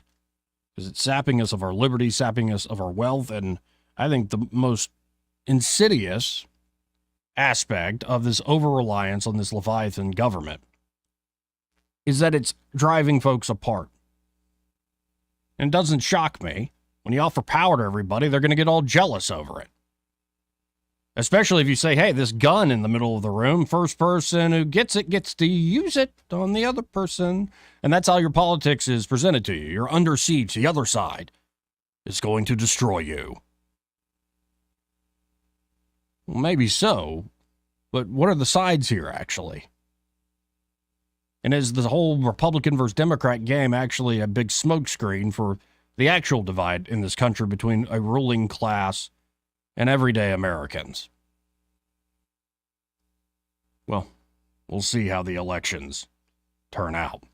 Again, 272-9228. If you want to join the program, that's 272-9228. Going to hit a break here. More news and views in the afternoon after this.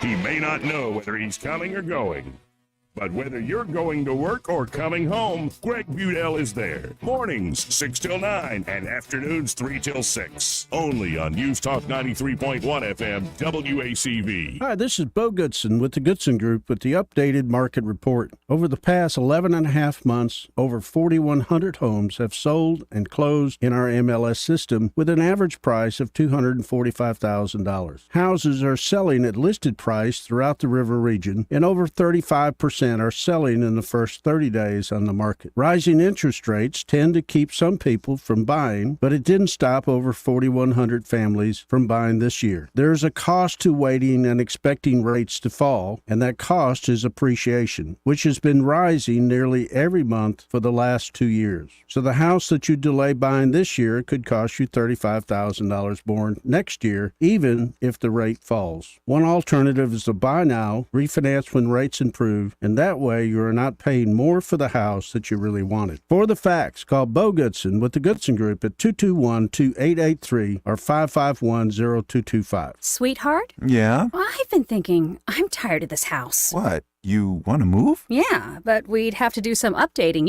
to get top dollar.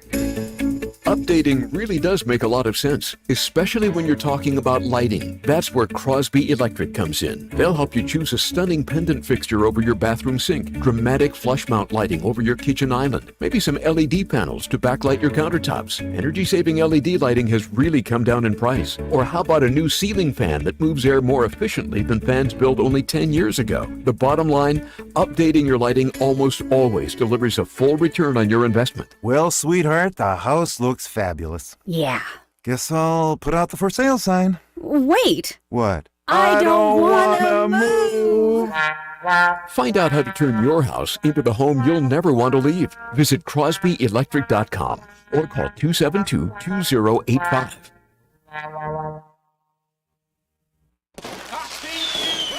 Did you know that 80% of New Year's resolutions fail by February? Did you know there's a good chance it's just hormones? Hi, I'm Evan Bass, founder of Montgomery Men's Health, and I started this clinic to take care of men. If your testosterone is low, then motivation, energy, and drive often follow too. And keeping resolutions can feel like walking through mud. Even more so as we age, these things tend to get worse if untreated. Guys, you're not alone. Your urologist-led support team at Montgomery Men's Health has your back. For years, we've effectively treated ED and low T comprehensively and with proven treatments dialed in just for you. With same-day booking, you can meet our passionate team, and by this afternoon, you'll leave with a plan that's designed to be sustainable for life. The number one thing we hear guys say is, I forgot how I used to feel. Guys, it's time to feel amazing and crush this new year. Call my team right now and let us treat you to an unforgettable experience. Dial 334-440-3663 or go to montgomerymenshealth.com. montgomerymenshealth.com. Are you tired of the mainstream media's biased reporting? Do you want to stay informed on the news that really matters to you? Look no further than 1819 News. At 1819 News, we bring you the latest in Alabama news, politics, sports, culture, and more. We've assembled a team of journalists with Alabama values dedicated to the truth and the truth alone. Visit us at 1819news.com today. That's 1819news.com. Subscribe to our newsletter. Honest News, Alabama Values. This hour of news and views is brought to you by our good friends at Alabama Home Mortgage. Alabama Home Mortgage, 567-4223. Visit them on the web at myalabamahomemortgage.com. NMLS number 1586368. An equal housing lender. The premier place the River Region turns to for news, weather, traffic, and opinion. News Talk 93.1 FM WACV.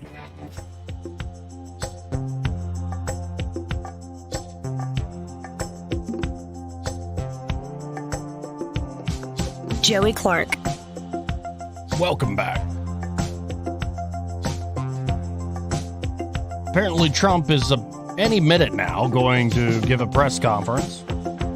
Try to carry that live. We can find it online.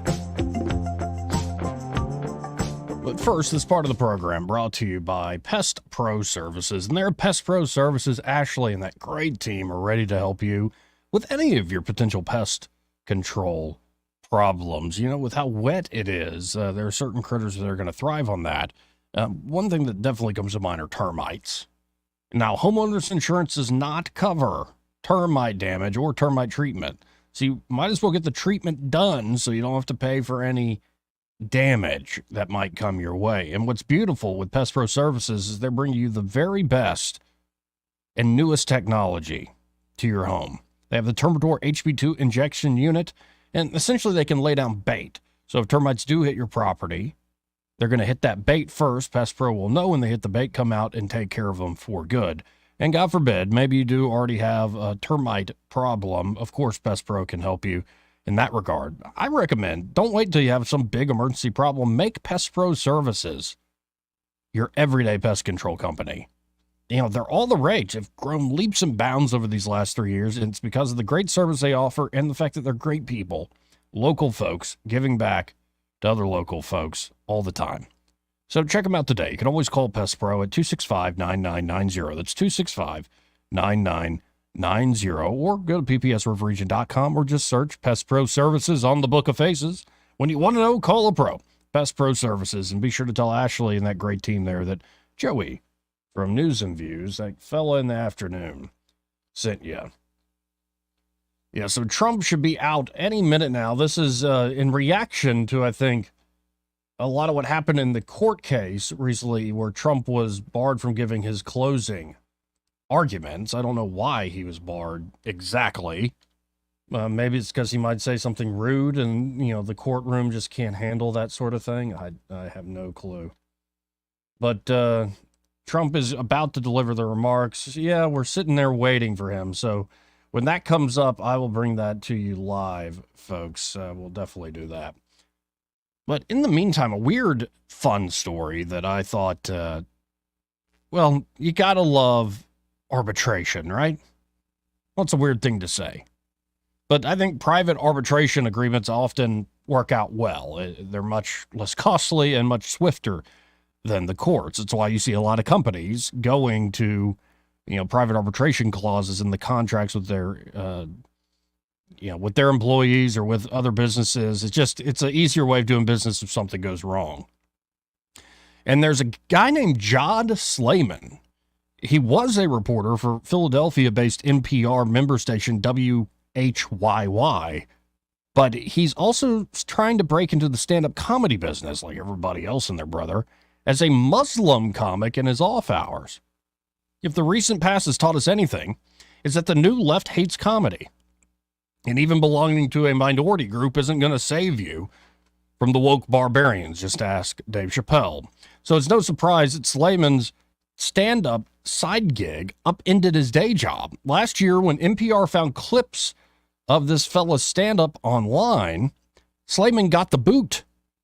Then they disparaged him in the news, saying, quote, "When a news organization says you're a racist, bigot, whatever, people believe them," Slayman said. So it was a lot of abuse from a lot of people who've never met me, who've never seen my stand-up, just saw what WHYY said about me, which is not great. However, as a lesson to everyone getting the boot at these woke companies and organizations, Slayman fought back. Slayman was a union member, after all, and the collective bargaining agreement said that employment disputes had to be settled by an impartial arbitrator. In the hearing, NPR made arbitrator Lawrence S. Coburn watch an hour of Slayman's stand-up comedy. And unfortunately for NPR, the case was pretty much over when Coburn started laughing at the guy's jokes. He found a few provocative, but that's amazing. I love a story like that, where NPR kind of has to eat crow, either give the guy the job back. I think there might be some damages involved here, but now it's happening live. Let's go to, I believe it's starting with Alina Habba. She's giving an opening statement here before Trump speaks. Let's listen in. This is happening live, folks. Innocent defendants, the organization, and every employee of the Trump organization, which has single-handedly changed the New York skyline, including the building we are in today. These are special properties. Real estate is an art, not a science. But you know what else is an art? You know what else isn't a science? Political motivated individuals. She's using this to paint a canvas that Donald Trump is a fraudster because they can't beat him in the polls. They can't beat him in the polls, so she ran on Trump because that was the only way she could win.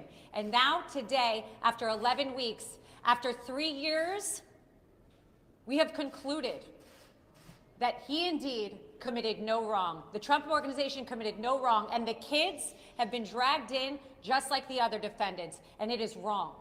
America needs to step up, and there's only one person who can do that. My client, Donald Trump. President Trump, everybody. Yeah, here comes Trump. Thank you very much. Yeah, we've gone through years with this person. She's a political hack, the Attorney General. The judge is obviously extremely friendly with the group, and we'll see what happens. I think maybe he may surprise people on a positive side. We'll have to see what happens exactly. But we've proven this case so conclusively. We've asked for directed verdict many times. They don't have any facts. They don't have any evidence against us. Millions and millions of pages, years of litigation, and all politically motivated. She campaigned on a "I will get Trump." If you've ever seen any of her clips, they're horrible clips, actually. The anger, she's got serious Trump derangement syndrome. There's no question about it. Letitia James, the corrupt Attorney General of New York. So we've proven our case. There's not one witness against us other than one person who is a deranged. He's got a lot of problems. He's a man who's been convicted of lying. He's a felon, convicted felon, and not a good person. But that's their only witness, and he's now crashed and burned. They have no witnesses. And by the way, that witness took back everything that he said. He took back everything he said in court, took it all back. So they have no case. It's a shame that a thing like this is able to happen. Businesses leave New York. She went after Exxon, and they decided to move to Texas. And hundreds of millions of dollars they pay in taxes. I paid over $300 million of taxes over the last number of years. $300 million, and they don't recognize that. They don't recognize anything. So think of it, not one witness, millions of pages of document, years of this nonsense, and now it goes on. And one other factor, we won this case already in the Court of Appeals. The Court of Appeals voted in favor of us. But this judge has been very, very slow to accept that opinion because it's not the opinion that he wants. But we won in the Court of Appeals. That's the boss of this judge. He has to know that. And it was a conclusive victory, statute of limitations and other things. And that case has already been won. So that's the story. And I thought we'd come down to 40 Wall Street, which is a great building, and you'd get a chance to see one of the nicest buildings in New York and a convenient place. And I don't have to pay any rent because we have it, and it's been a very successful building. But it's a shame to have gone through this for years and years and years. And now we'll see if we're going to get an honest verdict. We didn't have a jury. We had no rights to a jury. It's a statute that's never been used before for a purpose like this. I just watched a certain broadcast, and they said, they've been looking, has it ever been used before? This is a statute that's a consumer fraud statute, never been used for anything like this before, and it's a shame. It's really it's a witch hunt in the truest sense of the word. It's election interference, and it just came out. This was just right now. Letitia James visited Joe Biden in the White House numerous times during the Trump witch hunt, and this just came out about 10 minutes ago. I got it.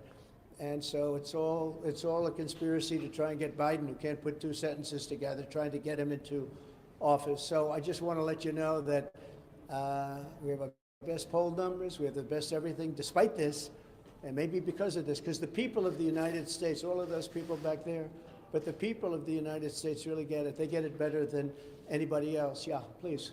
Mr. President, do you agree with your lawyers what they said on Tuesday, that you should not be prosecuted or could not be prosecuted if you ordered SEAL Team 6 to kill a political opponent? Well, you're talking about a totally different case, the immunity. I say this, on immunity, very simple. If a president of the United States does not have immunity, he'll be totally effective because he won't be able to do anything, because it will mean he'll be prosecuted, strongly prosecuted perhaps, as soon as he leaves office by the opposing party. So a president of the United States, I'm not talking just me, I'm talking any president, has to have immunity. As an example, Biden could come out and you could get him on the border, you could get him on what happened in Afghanistan, a horrible, most embarrassing moment in the history of this country. You could get him on a lot of different things. You could get him taking cash from countries. You could get him on the prosecutor not prosecuting his son or the company or whoever it was, Burisma, in Ukraine. You could get him on that, where it was a quid pro quo, if you remember that. If they don't drop the prosecutor, we're not giving them $1 billion of U.S. funds. If you don't have immunity, you can, you won't be making any decisions. So you have to have it. And I liken it to the fact that police have to have their control back. They have to have respect. And you can always have a bad apple. You can always have something happen. But at the same time, you have to stop crime in this country. It's very much like that. It's very similar to that. But you have to have immunity for a president, and I think most people are seeing that.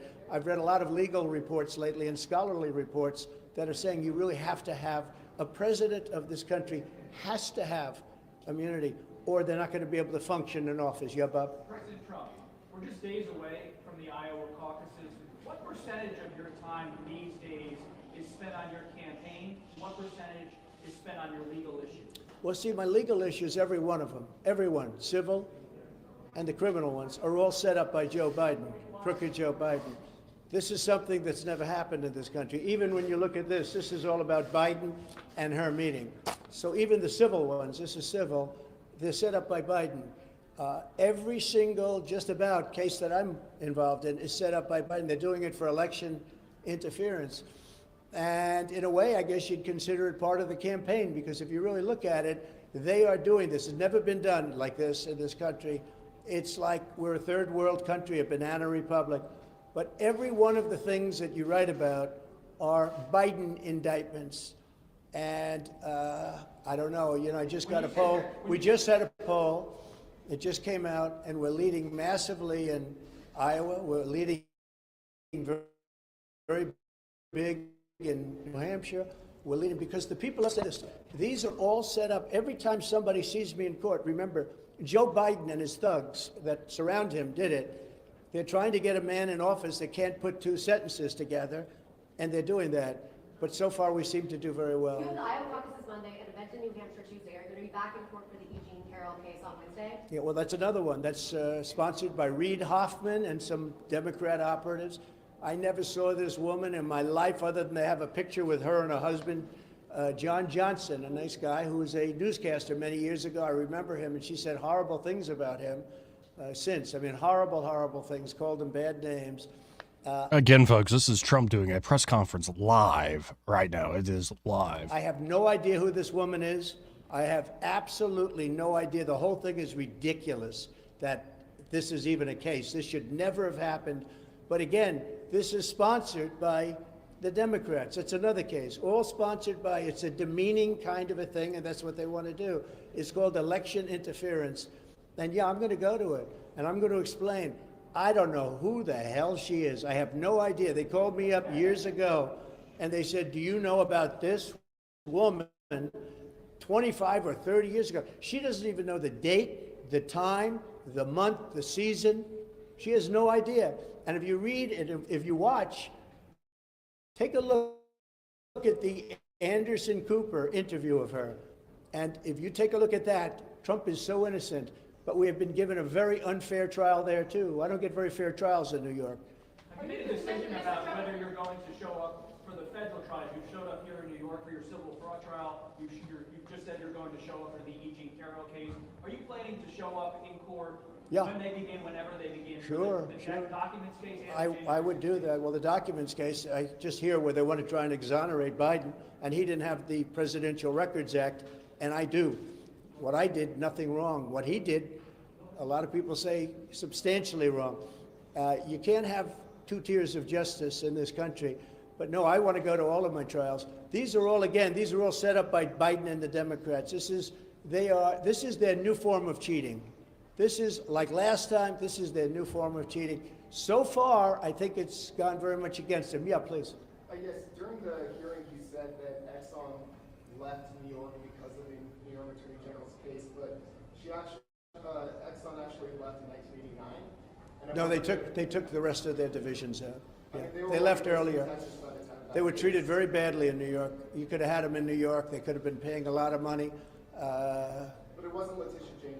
Oh, no, I think if you take a look, you read the case, study the case, you'll see that they took big divisions out after that. They originally left and then they took the rest out. You just said you could get President Biden on various issues you outlined. I didn't say I could get him on anything. I said he is using the weaponization of the DOJ and the FBI to go after his political opponent, and you just can't do that. Thank you very much.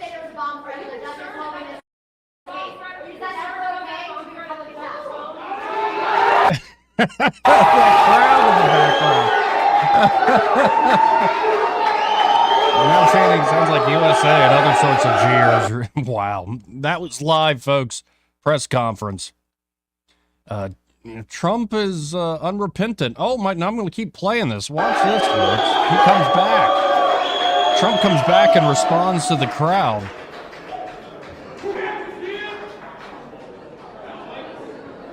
Oh, there he is in the power red tie.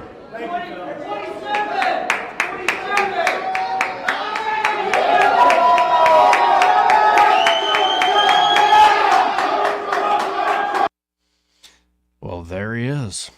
The idea that this lawfare is working, it doesn't seem to. Again, I think there are folks that really don't care about politics, but they see this and they go, I never really liked Trump, but I don't think y'all are playing fair. And I think you know it. And you're used to not playing fair without being called on your bull crap. 272-9228. This part of the program brought to you by Alabama Home Mortgage. And they're at Alabama Home Mortgage. Kim Williams and her team ready to help you, whether you're looking to buy a home. They can help you with that home buying process. So it starts with pre-approval. You don't want to skip that step. It's good to know how much house you can afford. What's your price range there before you actually get into shopping for a place. But every step of the way in between, from pre-approval all the way to closing day. So things like appraisals, inspections, Alabama Home Mortgage can help you out. And it could be the family's growing, you need a bigger place. Could be all the kids have left, you're empty nesters. You don't need a 4 or 5 bedroom house by any means. There's all sorts of reasons you might be making a change, and Alabama Home Mortgage can get you that best possible deal. And in particular with refinance deals, a lot of folks going for this right now because, well, let's be honest, credit card debt is through the roof and people get behind on payments. Well, if you have equity built up in your home, you don't have to be stuck under that mountain of credit card debt. Or maybe you want to reinvest in your home, or maybe you want to invest in your family, your kids in some way.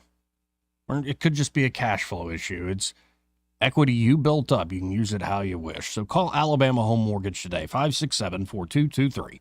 That's 567-4223. You can also always apply online at myalabamahomemortgage.com.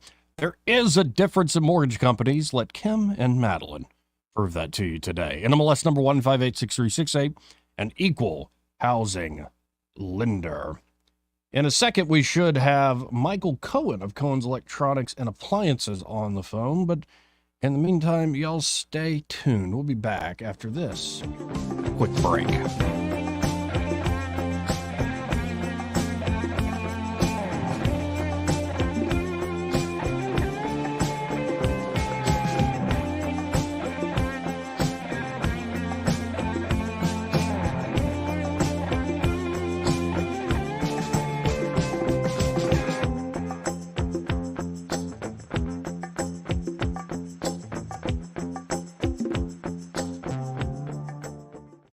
Want to carry News Talk in your pocket?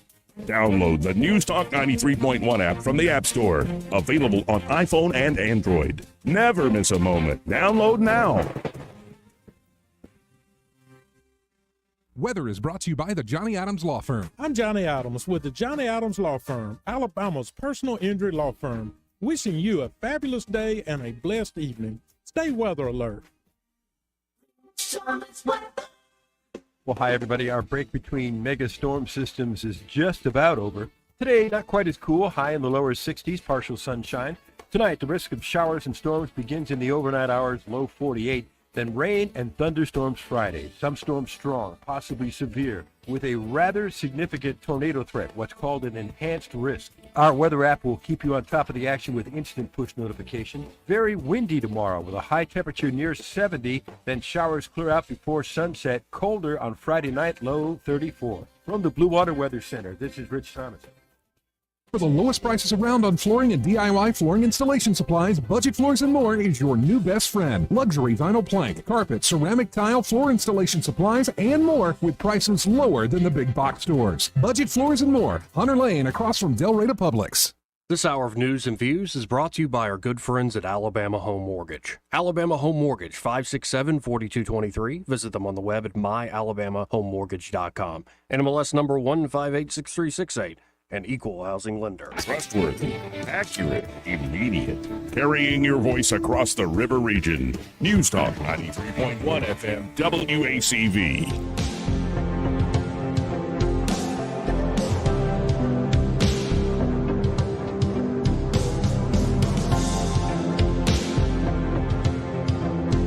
Joey Clark. Welcome back.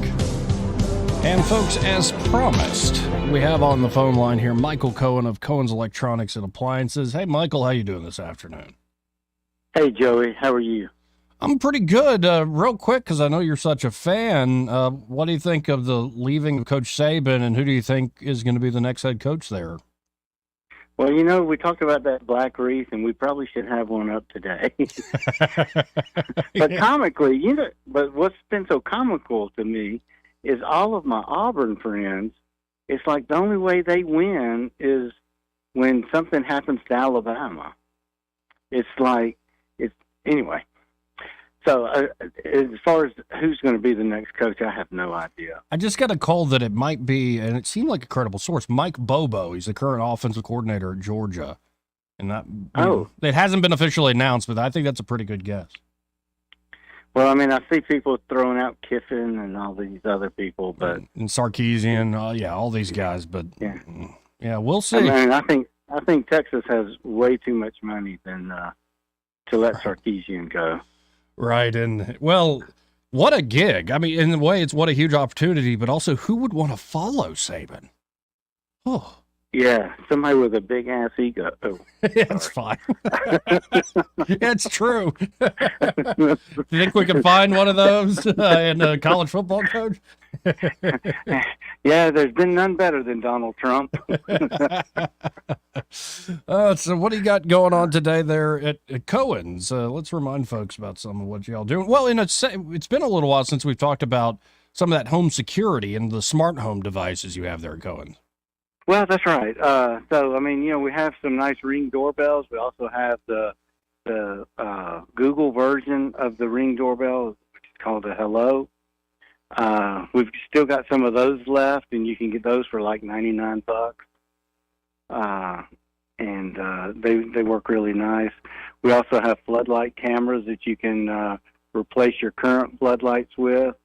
The only requirement that they need is they need to be able to have Wi-Fi naturally so that you can see it on your smartphone. We also sell the Control 4 line, which is more of a control company, but they have some cool doorbells. They also have lighting. They also have sensors, so you can set up something so that when someone walks up to your front door, your porch light automatically comes on so that they can see, or if you have a carport, you know, you pull in, your wife pulls in, and the light automatically comes on when it notices you're there. And you can have it on a timer for X amount of minutes so that she has plenty of time to get in the home.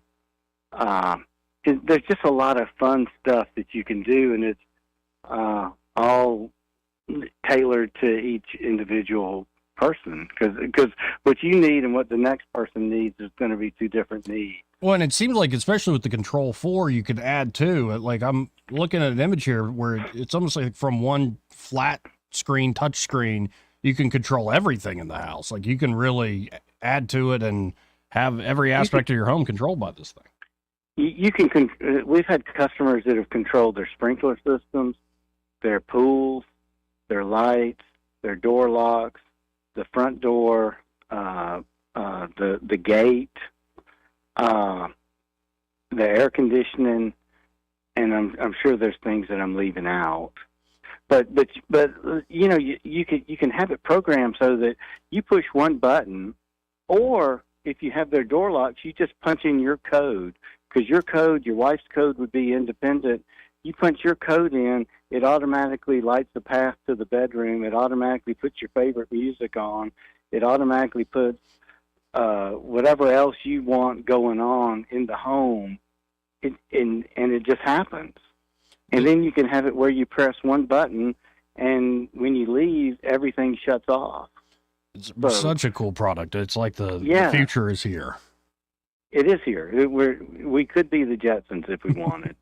It's a Jetsons world, folks, and you can get all that Jetson stuff there at Cohen's Electronics and Appliances. You can always call them at 277-8890 or go to thinkcohens.com. But I really encourage you to stop by, see Michael, see his team, get to know him. Let them get to know you at 2515 Eastern Boulevard here in Montgomery. And y'all are open until 6 o'clock this afternoon? 9 to 6, Monday through Friday, 9 to 4 on Saturdays. We took the Chick-fil-A thing on Sunday. But, you know, we want to take care of you. We want to help you make the right decision on whatever your needs are. Well, there you go. Well, I appreciate the time as always. Appreciate your sponsorship, Michael. And we'll talk again tomorrow. Thank you, sir. Thank you, sir. Bye. Yeah, and Michael Cohen of Cohen's Electronics and Appliances. Yeah, folks, they've got state-of-the-art stuff there. I just like going to Cohen's and sitting in one of those captain's chairs and massage chairs. They really have incredible products there at Cohen's, along with the great service they also offer. Again, 272-9228, if you want to join in on the conversation. I guess most of y'all don't want to even, jump in on these topics today, but the news is the news. But, you know, you heard Trump say there in that press conference, they now have a report out that Letitia James, the AG of New York, was meeting with the Biden White House leading up to this indictment. And this comes on the heels of everything going on with Fani Willis and that indictment of Trump there, essentially under the RICO statute. You know, if Trump was Italian, he probably could claim racism. But not only was Fani Willis sleeping with the guy that she appointed the top prosecutor for this case, apparently the Atlanta Trump prosecutor met with the White House counsel before the indictment as well. But this was all organic, folks. I mean, it's not like all these cases are happening right at the beginning of, say, the Iowa caucus, New Hampshire and South Carolina, all right at the beginning of the year, right as Super Tuesday's going on. This is just, the judicial system, and it's a big coincidence. An unlucky one. Bad coincidence on Donald Trump's fingerprints. He just keeps stepping in it. We're not doing anything that's contrived or rigged by any means. Yeah, if you're paying attention, you can see right through this crap. And that's what it is, in my humble opinion, crap. You never gave this guy a chance before he was even president. You used the powers of the national security state to frame him for treason. You used the then goodwill and good name of federal law enforcement to frame the man for treason. You took out his incoming attorney general. You took out his incoming national security advisor. You had people within the administration just completely flaunting the president's authority. And it is interesting how now all presidents clearly aren't created equal. Because when Donald Trump would do an executive order or try to push something through the federal administrative state, they would literally fight back against him. And they've been doing it to Republicans for ages. They did it to Jack Kemp, famously at Housing and Urban Development, when he ran HUD. Literal spitballs in the hallway from some of the career bureaucrats who claim they can't be fired. Well, if we elect Vivek, we might test that and try it out. Hell, if we elect Trump, we might test that and try it out. But, if it's a Republican, especially if it's a crazy radical Republican like Trump, then it's the duty of the bureaucracy to act like a government independent of the actual elected officials. We're not going along with your program. But, if Barack Obama or Joe Biden signs an executive order, the entire administrative state's like, thank you, sir. Yes, sir. Thank you, sir. Because these folks are constructs. They're like oracles at the top. They understand, well, let's let the administrative state with all the career smart people run everything. And occasionally we at the top will have to, influence the machine in this way or that way, but we're loyal to the machine at the end of the day. If you try to break the gears of the machine fights back. And if we actually have a truly representative government, one that can be trusted to truly reflect the will of the people, you can't have a machine that fights back in that way.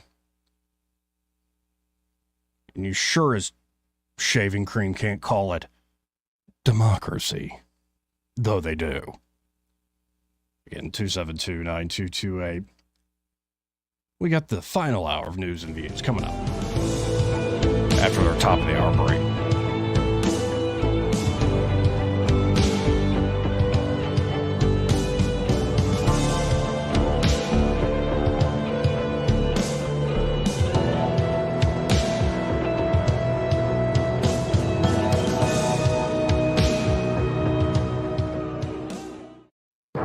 Broadcasting from the Riverside Chevrolet Master Control Center, this is WACV Cusana, News Talk 93.1 FM. When it's Chevy, it's Riverside.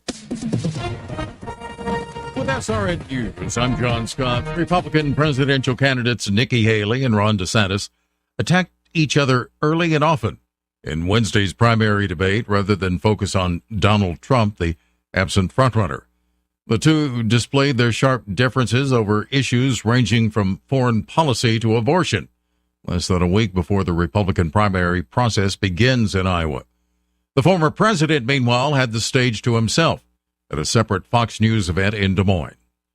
The California ski resorts Palisades, Tahoe, and Alpine Meadows are reopening a day after an avalanche killed one skier and injured three others. The Placer County Sheriff's Office identified the person killed as 66-year-old Kenneth Kidd. Three others were injured.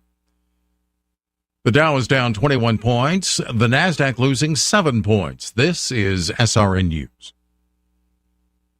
Donald Trump's indictment proves that saving America is not going to be easy. There are entrenched powers that are fighting this with everything they've got. They want to keep control over the country, the narrative, and the nation's money supply. Hi, I'm Lance Wallnau. I'm a news analyst, a Christian author, an evangelical leader. I speak to millions of people every week, people just like you. You see, what the elites are doing is using inflation and government handouts and now central bank digital currencies to determine how they're going to control America. And that's why I recommend all Christians start a gold IRA from the Birch Gold Group, because physical precious metals are one of the few ways you can maintain control over your own savings. To get a free info kit on gold IRAs, text the word faith to 989898. Birch Gold Group is the only gold company I trust. Get their free info kit and you'll see why a gold IRA can help you. There are no strings attached. Text the word faith to 989898 and you're going to be blessed by taking action right now. Rich Thomas Weather, a service of Wiley Sanders Truck Lines, where dump truck drivers are in demand. Wiley Sanders is on the grow. We need dump truck drivers now. Call 855-77-9785. Well, hi, everybody. Our break between mega storm systems is just about over. Today, not quite as cool. High in the lower 60s, partial sunshine. Tonight, the risk of showers and storms begins in the overnight hours, low 48. Then rain and thunderstorms Friday. Some storms strong, possibly severe, with a rather significant tornado threat, what's called an enhanced risk. Our weather app will keep you on top of the action with instant push notification. Very windy tomorrow with a high temperature near 70, then showers clear out before sunset. Colder on Friday night, low 34. From the Blue Water Weather Center, this is Rich Thomas. Whether you're buying a home or auto or consolidating debt, CB&S Bank's personal loans get you where you need to go. Go to cbsbank.com to find a location near you or apply online today. All loans subject to credit approval, member FDIC, and equal housing lender. 1819 News. A nonprofit organization in North Alabama is celebrating the official opening of a safe haven baby box at Fire Station 1 in Madison. Kids to Love was able to take part in the ribbon cutting ceremony after that box was installed and activated. The safe haven baby box allows for a mother to surrender her newborn baby within 45 days of birth. At that fire station, it is manned 24 hours by an emergency medical service personnel. Kids to Love founder Lee Marshall expressed thankfulness to the donors and city leadership for making this option available for the best interests of baby and mother. I'll be back with more Alabama stories after this. Some of the greatest blessings is just having people that care about you, to have someone that's just going to love you and make you feel important. They encourage you to be in church. They encourage you to be in prayer. They encourage you to be in your Bible. Now it's a part of my day every day. My house parents planted seeds in me that you can see where those seeds have sprouted in my life and helped change my life. Big Oak Ranch, a Christian home for children needing a chance.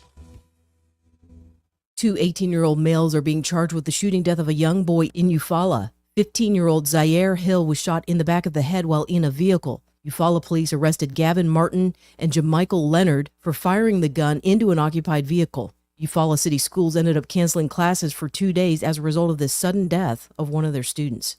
Police say that the body of one missing woman from Autauga County has been found. The mother and daughter from Deatsville went missing January 6th. 78-year-old Patricia Dennis and 59-year-old Teresa Fisher were found inside their vehicle in Chilton County. Dennis was pronounced dead at the scene. The daughter has since been hospitalized, and an investigation is now underway. I'm Andrea Tice. For more news affecting Alabamians, go to 1819news.com. And while you're there, subscribe to the daily newsletter. This hour of News and Views is brought to you by our good friends at Cole Plumbing, 279-8919. Cole Plumbing is number one in the number two business. You don't have to dig a hole. They have proprietary pipelining technology. Ask them about their tankless water heaters. Remember, when you have trouble with your bowl, call on Cole. This is your roving reporter, and today I am talking with an elk. Hey man, Mr. Elk, I was just wondering, what do elk do to take care of their money? Well, like most smart folks, we call David Ernest. You mean Alabama's most favorite asset preservationist? That's him, man. We call him up at 334-279-7431 or 205-479-0839. I see. Yes, he is our preferred money man. The money man with the money plan. You've been paying attention. Well, could you give us those numbers one more time? 334-279-7431 or 205-479-0839. And I just want to try to give you a heads up, man. Oh, what's that? I'm not an elk. Not an elk, huh? Well, then, pray tell, what are you? Knights of Columbus. I am not even going to make a comment. Well, the baby liked it. The views and opinions of the following program are solely those of the host and other contributors. These do not necessarily represent those of Liberty Acquisitions 825, Blue Water Broadcasting, its management, staff, or any advertisers.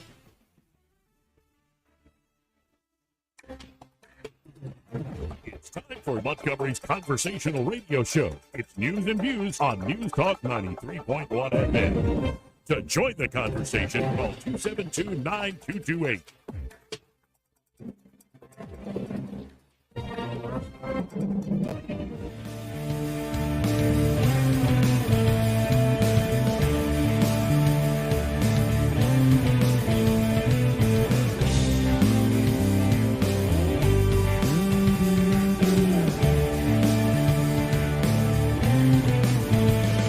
Joey Clark. Welcome back to News and Views in the afternoon. I'm your host, Joey Clark. Again, 272-9228 if you want to join the program. We have a few commenters. Again, we are live streaming the show, Joey Clark Live on YouTube. Like and subscribe. Putting out this live stream Monday through Friday, noon to 3, as well as plenty of short videos you can like and share far and wide with your friends. Gumtown John is commenting, saying, what's going to be the difference with a second Trump term versus first term Trump? Well, it's a good question. Well, I think Trump would admit, I think he has admitted privately, that he made a lot of mistakes. He didn't know a lot of stuff. He was in many ways duped by people he was willing to trust initially. I don't think you have the same guy that way anymore. I think it's why they're pulling out all the stops, so to speak, to defeat Trump and try to get him nowhere near the White House. I think that the difference is going to be a guy who's much more savvy to the dirty, dirty games they play in Washington, a guy who will probably have more popularity than he's ever had before, especially as he gets that sort of, riding on the wings of victory. Everybody likes a winner, right? Not everyone's a winner, but everybody likes a winner. But Guptown John goes on. He says, personally, I don't think there'll be much of a difference. Don't get me wrong. I'd rather have Trump over Biden, but I would much rather have Vivek over Trump or Biden. Well, that's who I'm voting for in the primary. We shall see. You got to wonder, what sort of games is the establishment, the system, willing to play in order to keep Trump away from the White House? Is it just the lawfare? Or is it something worse? Is it just the smears from the national security state, the spy agencies, the entrenched bureaucracy of the military, or is it something even worse? How far are they willing to go to keep Donald John Trump from assuming the mantle of the presidency again? Well, we're going to find out this year. But speaking of this year, there are a lot of folks looking ahead to 2024 in the economy. A lot of economists warn it's going to be a bumpy ride in 2024.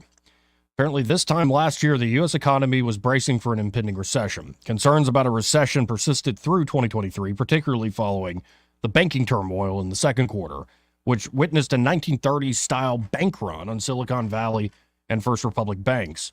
The Federal Reserve intervened with emergency measures, and as a result, bank liquidity recovered and financial and credit markets soon normalized, as if the crisis had never happened.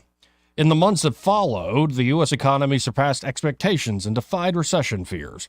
The economy grew at a faster than expected 4.9% in the third quarter, boosted by strong consumer and government spending. Currently, there's growing talk about the prospect of a soft landing in 2024. Nevertheless, economists remain cautious, with many expecting a bumpy ride ahead due to the lingering effects of tight monetary policy over the past 2 years. Although the economy has shown resilience in the face of numerous challenges, many analysts predict a significant slowdown in the coming months, with some even anticipating a recession. While so far economic growth has held up well and inflation has been coming down, there is a high risk that we will experience an economic recession before the 2024 election. That's according to Desmond Lackman, senior fellow at the American Enterprise Institute. The U.S. economy is yet to see the full effects of the Federal Reserve's monetary policy tightening, and there are major problems in the commercial real estate space that could trigger another regional banking sector crisis. The Conference Board, a nonprofit business think tank, predicts that the recession will arrive in the first half of the year. We forecast 2 quarters of negative growth that will be broadly felt across the economy, the principal economist at the Conference Board said in a recent report. And although this contraction will be limited in depth and duration, this fella thinks, it will be officially designated a recession. Jamie Dimon of J.P. Morgan Chase is more pessimistic. During a speech at the New York Times Dealbook Summit in November of 23, he cautioned Wall Street not to fall for robust economic growth. Inflationary pressures, he said, could persist, and a recession should not be ruled out. Mr. Dimon described the U.S. economy as being on a sugar high from stimulus money handed out during the pandemic and the Fed's quantitative easing. They are drugs running through the system, Dimon said, so I'm quite cautious about the economy. Now, the headlines on inflation are, oh, this is fine, everything's fine. But here's the deal. Over 2023, actually since January of 21, real weekly earnings are down 4.5%.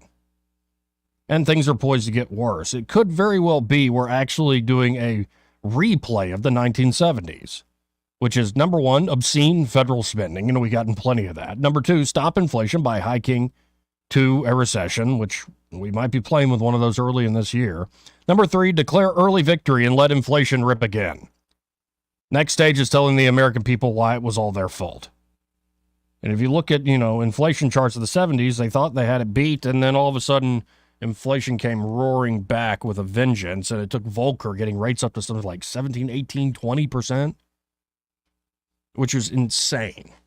But Volcker thought it was necessary. Looks like, the 80s turned out to be a pretty good decade, economically speaking, as did the 90s. So I don't think we're out of the woods yet, by any means, on the economy. And again, I think we need to do basic things like get our house in order instead of, well, trying to fix every problem under the sun, including, saving the planet from itself. Because, that'll work out so well. We can save the planet. What did Barack Obama say in one of his inaugurals? Well, the planet will begin to heal. Has begun to heal itself. Uh-huh. But it's that sort of pie-in-the-sky crap that is going to, distract us and bankrupt us and leave us less wealthy, especially those who are currently at the bottom rungs of society. That's the damnedest thing, the trick the government has pulled off. They've convinced the folks who are the most down and out that the best way they can be helped and get out of their down and out position is have the government help them. Have somebody with pull and privilege get a deal for you. Well, how's that working out for you? I don't think it is.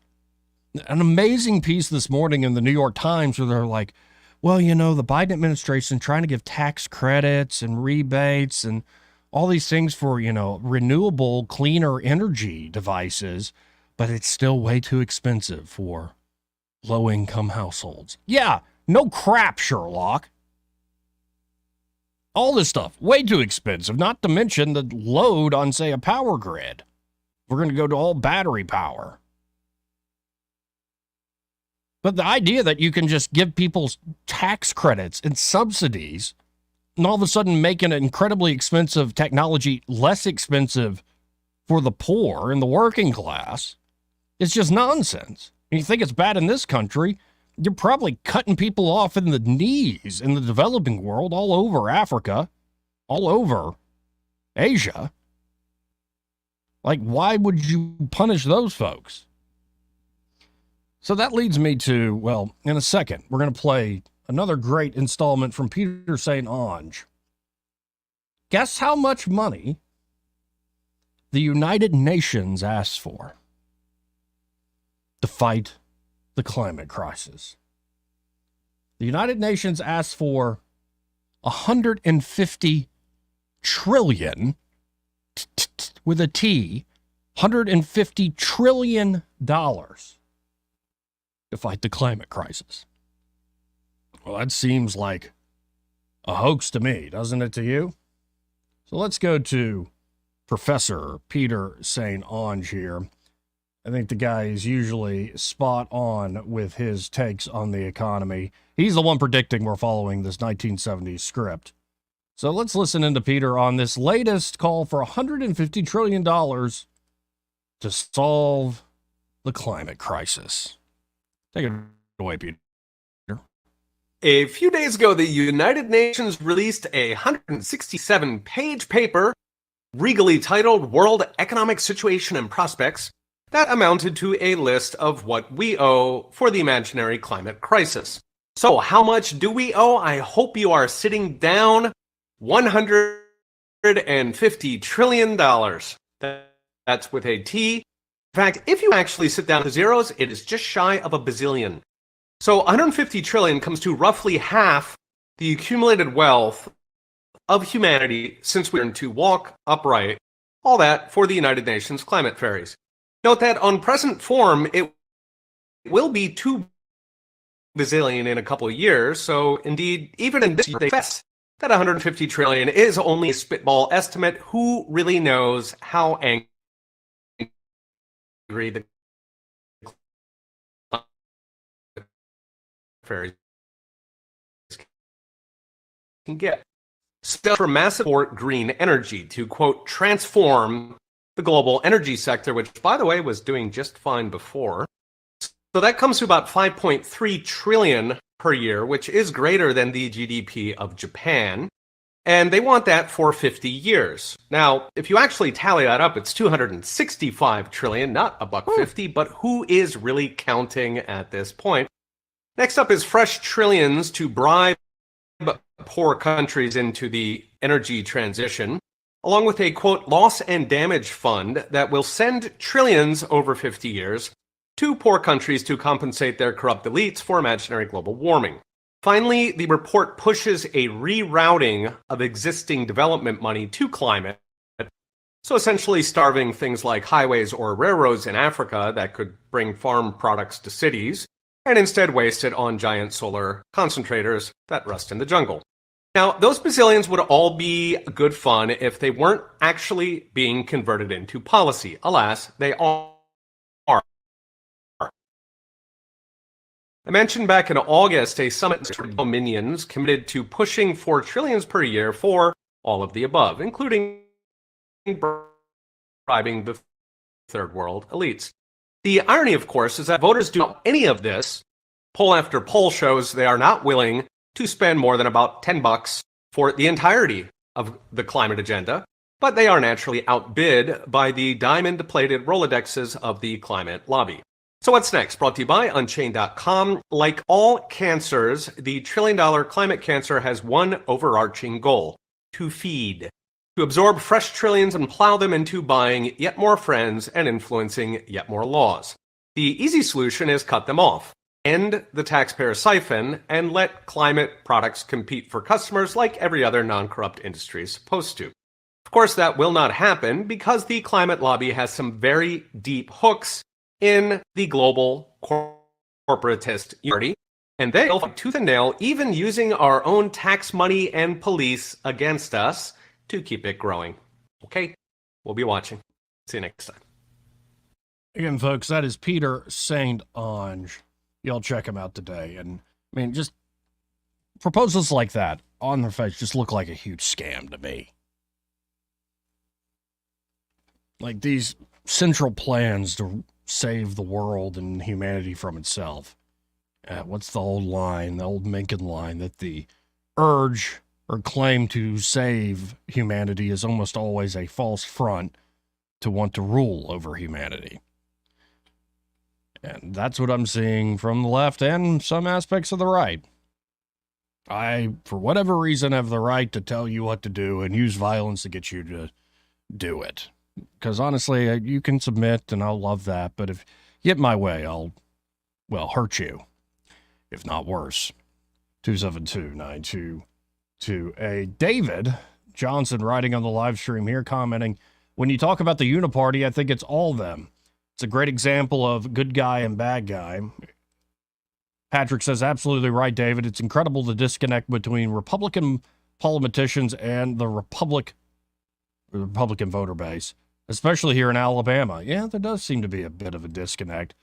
No, people are incredibly practical to a fault, I think, sometimes. Nobody wants their ox gored, and thus good ideas that we might like in the abstract, we don't actually entertain because, again, some interest. You don't want to piss off your buddies, right? They're the ones that got you to the dance and probably got you in office. How about this? Let's hit a break. More news and views in the afternoon. Well, after this.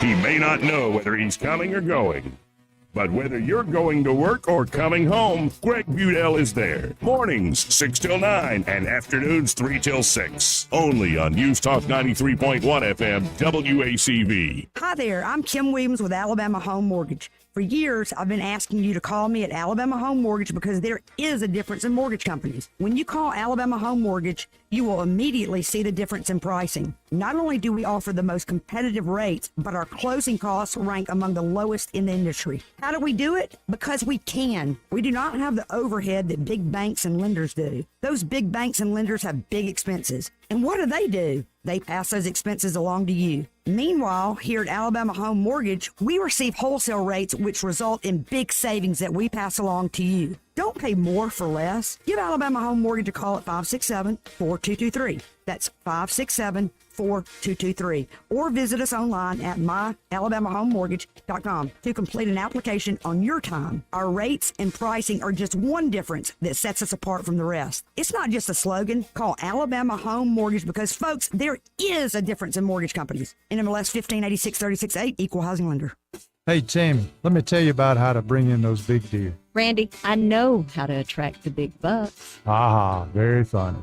At Prattville Farm Center, we've been helping hunters be successful for over 35 years. We have the products, supplies, and knowledge you need to get those big bucks. That's right, Tammy. We don't believe in gimmicks or magic seed. We just believe in sound planting practices that work. So come see us today at 1154 South Memorial Drive in Prattville. Now that we're done talking about those big bucks, how about those cute does? Make 2024 the year you break away from the chain stores and join us here at Adams Drugs. We value your business and want to provide you the best customer service at the lowest possible price. We've been serving up excellent customer service here in the River region for over 62 years. I made the swap to Adams Drugs and I couldn't be happier. Having a job and then getting 3 kids to all of their activities keeps me busy. I don't have an hour to waste waiting on a prescription. At Adams, they know me and my family. I get in and out in minutes, and when I can't get by Adams, they'll bring the prescription right to my door. What are you waiting for? Come in to Adams Drugs and let us earn your business. Our friendly and personal staff will talk with you and answer any questions you may have about your prescriptions. Your satisfaction is our #1 goal. Visit us at adamsdrugs.net for the location nearest to you. Adams Drugs is your local independent Health Mart pharmacy. Health Mart, taking the time to listen and care. For too long, Alabama's statewide news companies have shamed us for our conservative Christian values. Alabama deserves a news company that cherishes our culture, a company that isn't bought and paid for by the powers that be. 1819 News is that company. Run by Alabamians for Alabamians, 1819 News celebrates what is good and beautiful about our state, while exposing those who work against our values in secret. Just go to 1819news.com to learn more. Subscribe to our newsletter. That's 1819news.com. A lot of times leaders can take the extra effort to explain whatever that project is, why are they doing it, and how does it attach to the group's goal, and then obviously the organization's goal as well. Dr. Kevin McGarry has studied what it takes to successfully recruit, engage, manage, and retain the millennial generation. Listen to What's Working Saturday noon or find us online at what'sworkingcam.com. This hour of News and Views is brought to you by our good friends at Cole Plumbing, 279-8919. Cole Plumbing is #1 in the #2 business. You don't have to dig a hole. They have proprietary pipelining technology. Ask them about their tankless water heaters. Remember, when you have trouble with your bowl, call on Cole. All the headlines the mainstream media won't touch. Your News Talk station. News Talk 93.1 FM WACV.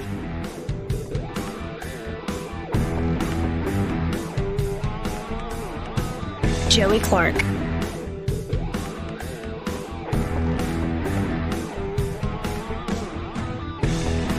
Welcome back. You know, quick story here that's just kind of sad. But it's about ESPN. They've been caught in fraud. Fraud they've been engaging in for over 13 years, since at least 2010. ESPN took the awards won by imaginary individuals. Yes, the National Academy of Television Arts and Sciences discovered that ESPN committed fraud for over 13 years by submitting fake names to the credit list for the Emmys. ESPN would take the awards won by some of these imaginary individuals, had them re-engraved, and then gave them to on-air personalities. ESPN awarded these fake awards and trophies to front-facing figures on College game day, such as Lee Corso, Kirk Herbstreit, Chris Fowler, Desmond Howard, and Sam Ponder. Note, hosts were not eligible to be honored in a credit list until this year, 2023. The report claims the on-air talents were not aware of the scheme. ESPN convinced them they had won the awards containing their names. Wow. But here's the good news, folks. Whether it was imaginary names or not and re-engraved or not, even if it was a real award, or all of these awards are fake. You don't need an award to know that if your show is good, if your movie's good, if your music's good. If it's good, it'll stand on its own. If it's good, you'll know it. The people that like you will know it. We don't need some committee to say, here's a golden trophy. You're now a star. Thank you very much. Awards are just fake. Let's go to line 1. You're on there. Who's this? He said, as they drop off. All right. Now, in other news, big big story here just dropped today, this afternoon, and it's from an inspector general at the Pentagon. Apparently more than $1 billion worth of shoulder-fired missiles, kamikaze drones, and night vision goggles that the United States has sent to Ukraine have not been properly tracked by American officials, a new Pentagon report concluded.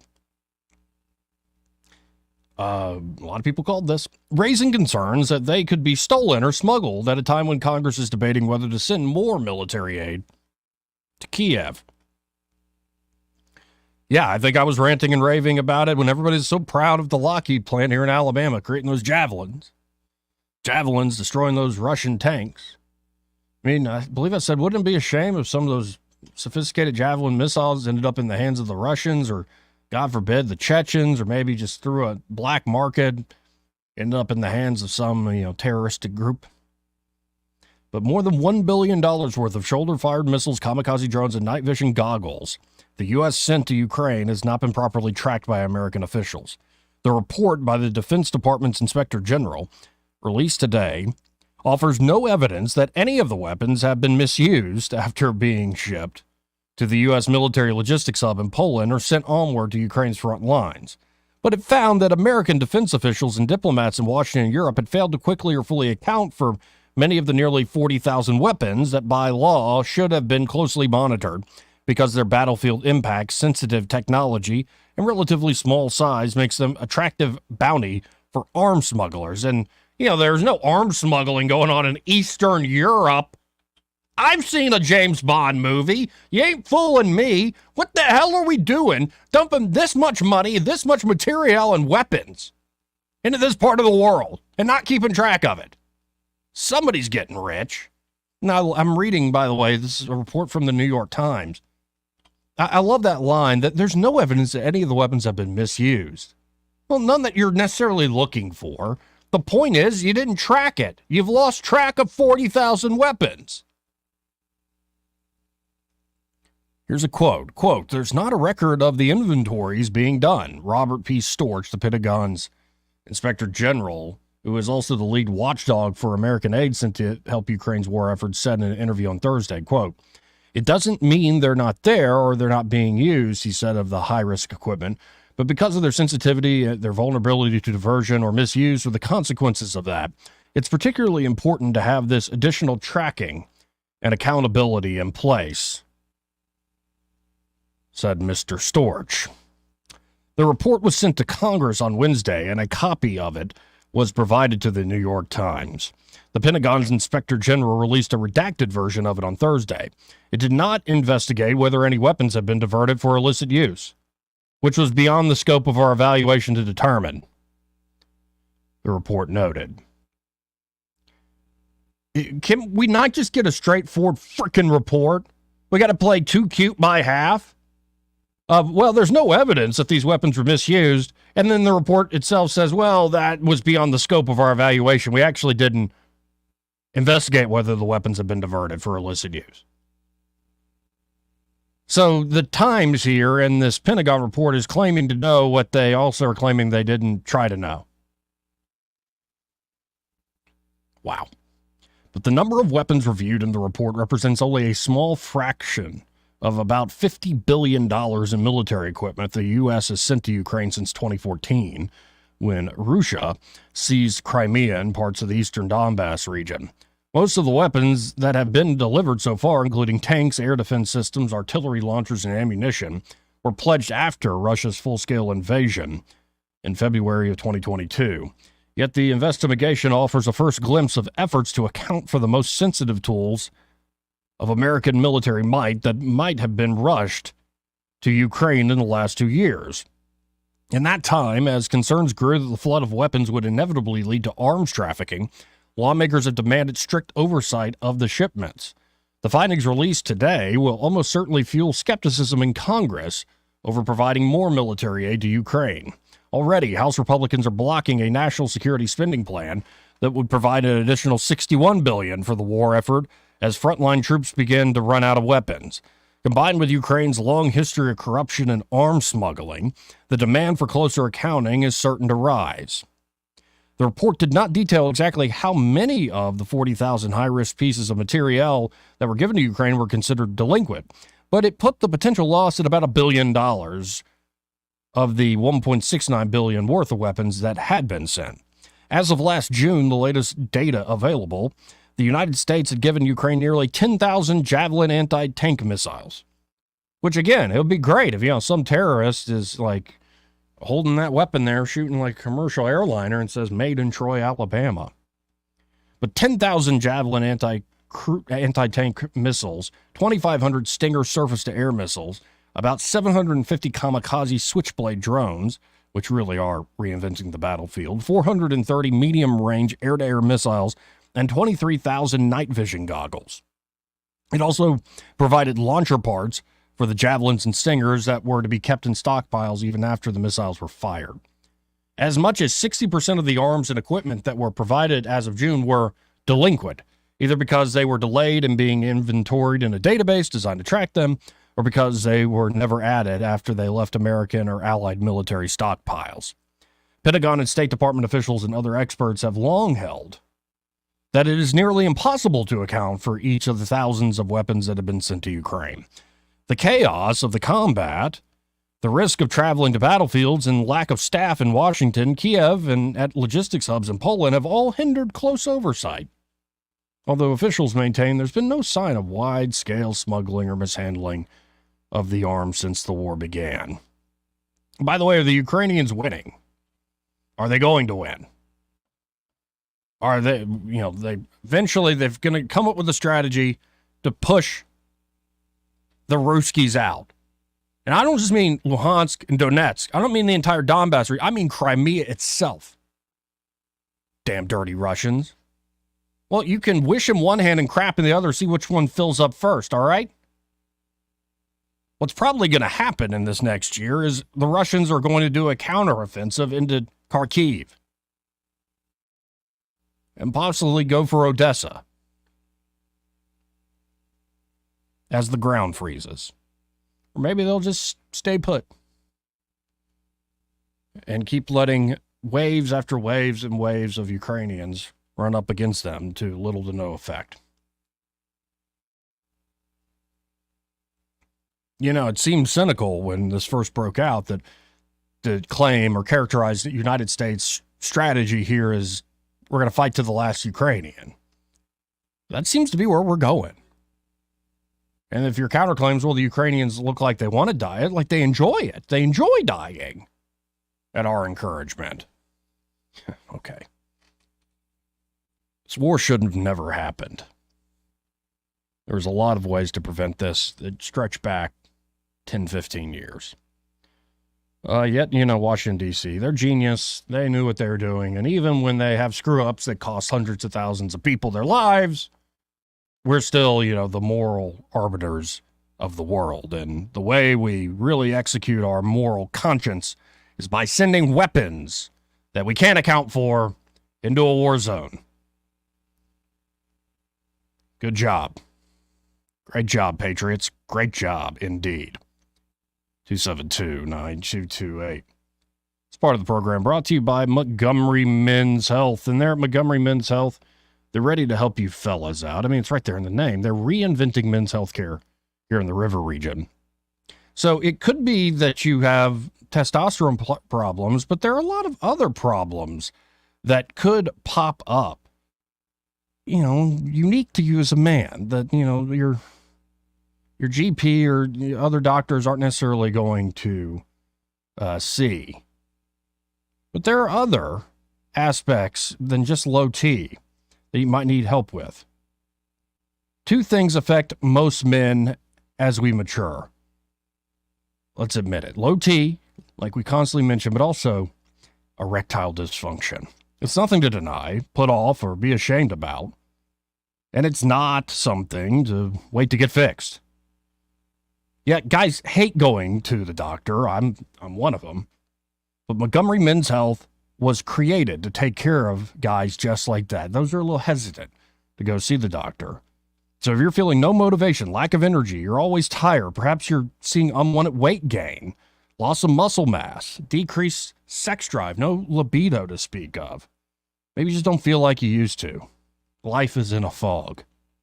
Well, knowing can help you. Knowing whether or not low T is causing that issue is key to you getting better. Now, a lot of guys suffer from low T and sometimes don't even realize it, but low T affects quality of life big time. And the providers there at Montgomery Men's Health can conduct a testosterone-focused lab workup plus a consultation for only $99. And once you know those testosterone numbers, they have treatments that can truly change your life. Or again, maybe that problem isn't testosterone. Maybe you're cooking, but you got the whole ED problem, or there's the other one called PE, that premature thing. Yeah, neither is fun. And prostate issues, not fun either. They can help you with all that there at Montgomery Men's Health. So call them today. Make an appointment. Guys, it's time to feel amazing and hit your goals this year in 2024. Call Montgomery Men's Health at 440-3663. That's 440-3663. Or you can always go to montgomerymenshealth.com. Book your appointment today. More news and views in the afternoon after this.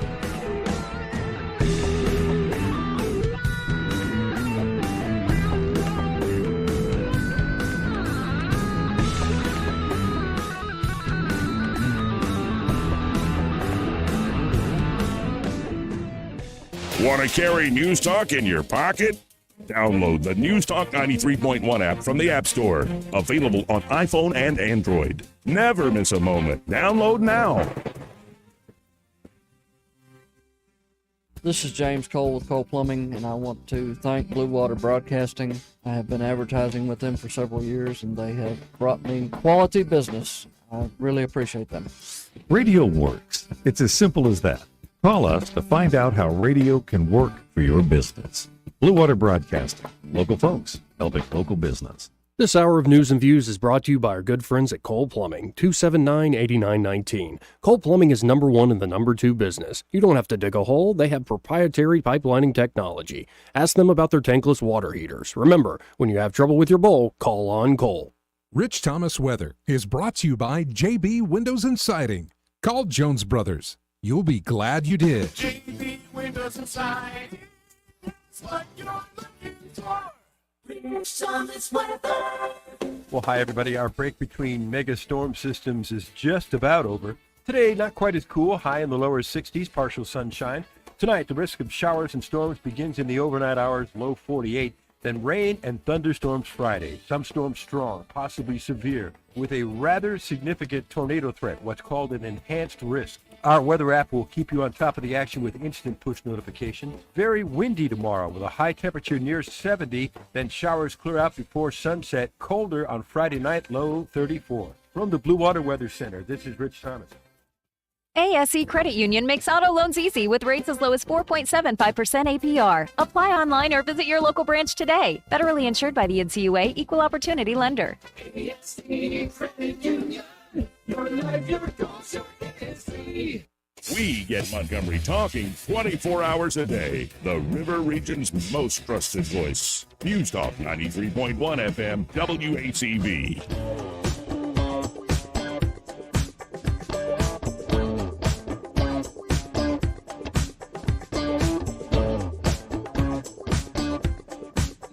Shut up, silly woman. How dare you? Joey Clark. Welcome back to News and Views in the afternoon. Let's go right to the phones. Go to line one. Duke is on the line. How you doing?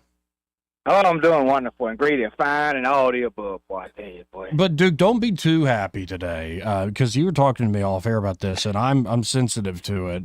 There are a lot of people who are very sad today here in Alabama. Bammers, where you at, baby? Where you at? Ooh, I love it. Man, Nick is gone. Nick is gone. He's gone. He's gone.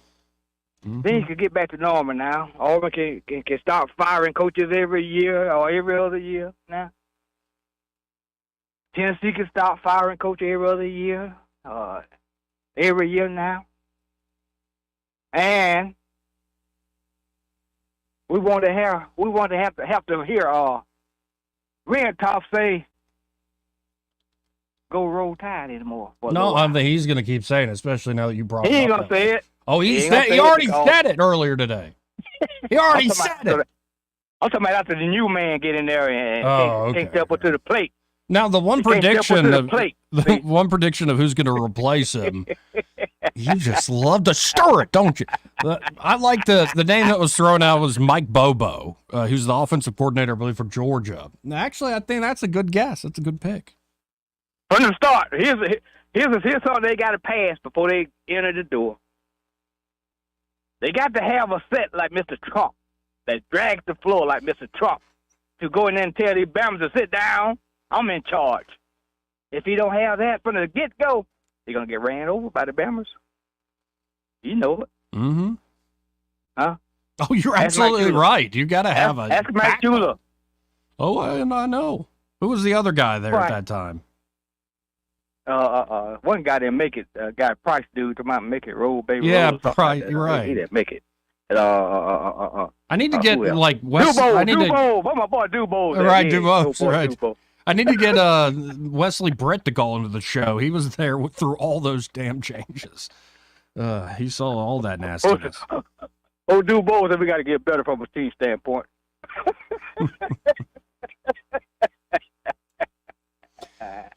All right, Barry, y'all gonna get a little taste of what we could be getting for the last 4 or 5 years, but no, it'll be longer than that, hadn't it? 17 years worth with Nicky boy. Anyhow, I love it, boy. I gotta go, Joey, on that one, man. I'm happy, boy. I'm happy. You're just stirring things. Stirring things. I appreciate it. I gotta get it on him. All right. Later. Let's go to line 4. You're on there. Who's this? Biloxi Gambler. Oh, no. Yeah. So, hire another Mike. All the Auburn people want you to hire another Mike. Mike DeBose, Mike Shula, Mike Price. Great. There'll never be another Mike hired. That means Mike Novell from Florida State ain't got a chance. No Mike Bobo, then. Nah, if his name is Mike, if he wants to change it to something else, I don't know, maybe he's got a middle name he can use. What about Sweeney from Clemson? Well, no, the Alabama folks don't want him, and he'd be a fool to leave the ACC at Clemson because Florida State's trying to leave. If they leave, he's the king of the conference. I mean, why would you want to? Right. I mean, think about it. If you're making $10 million a year, Joey, you or me, and we're in Clemson where they love me, and I'm in the ACC, and I ain't got a. I mean, I'm for sure going to be in the top 12 every year, which is what it is next year.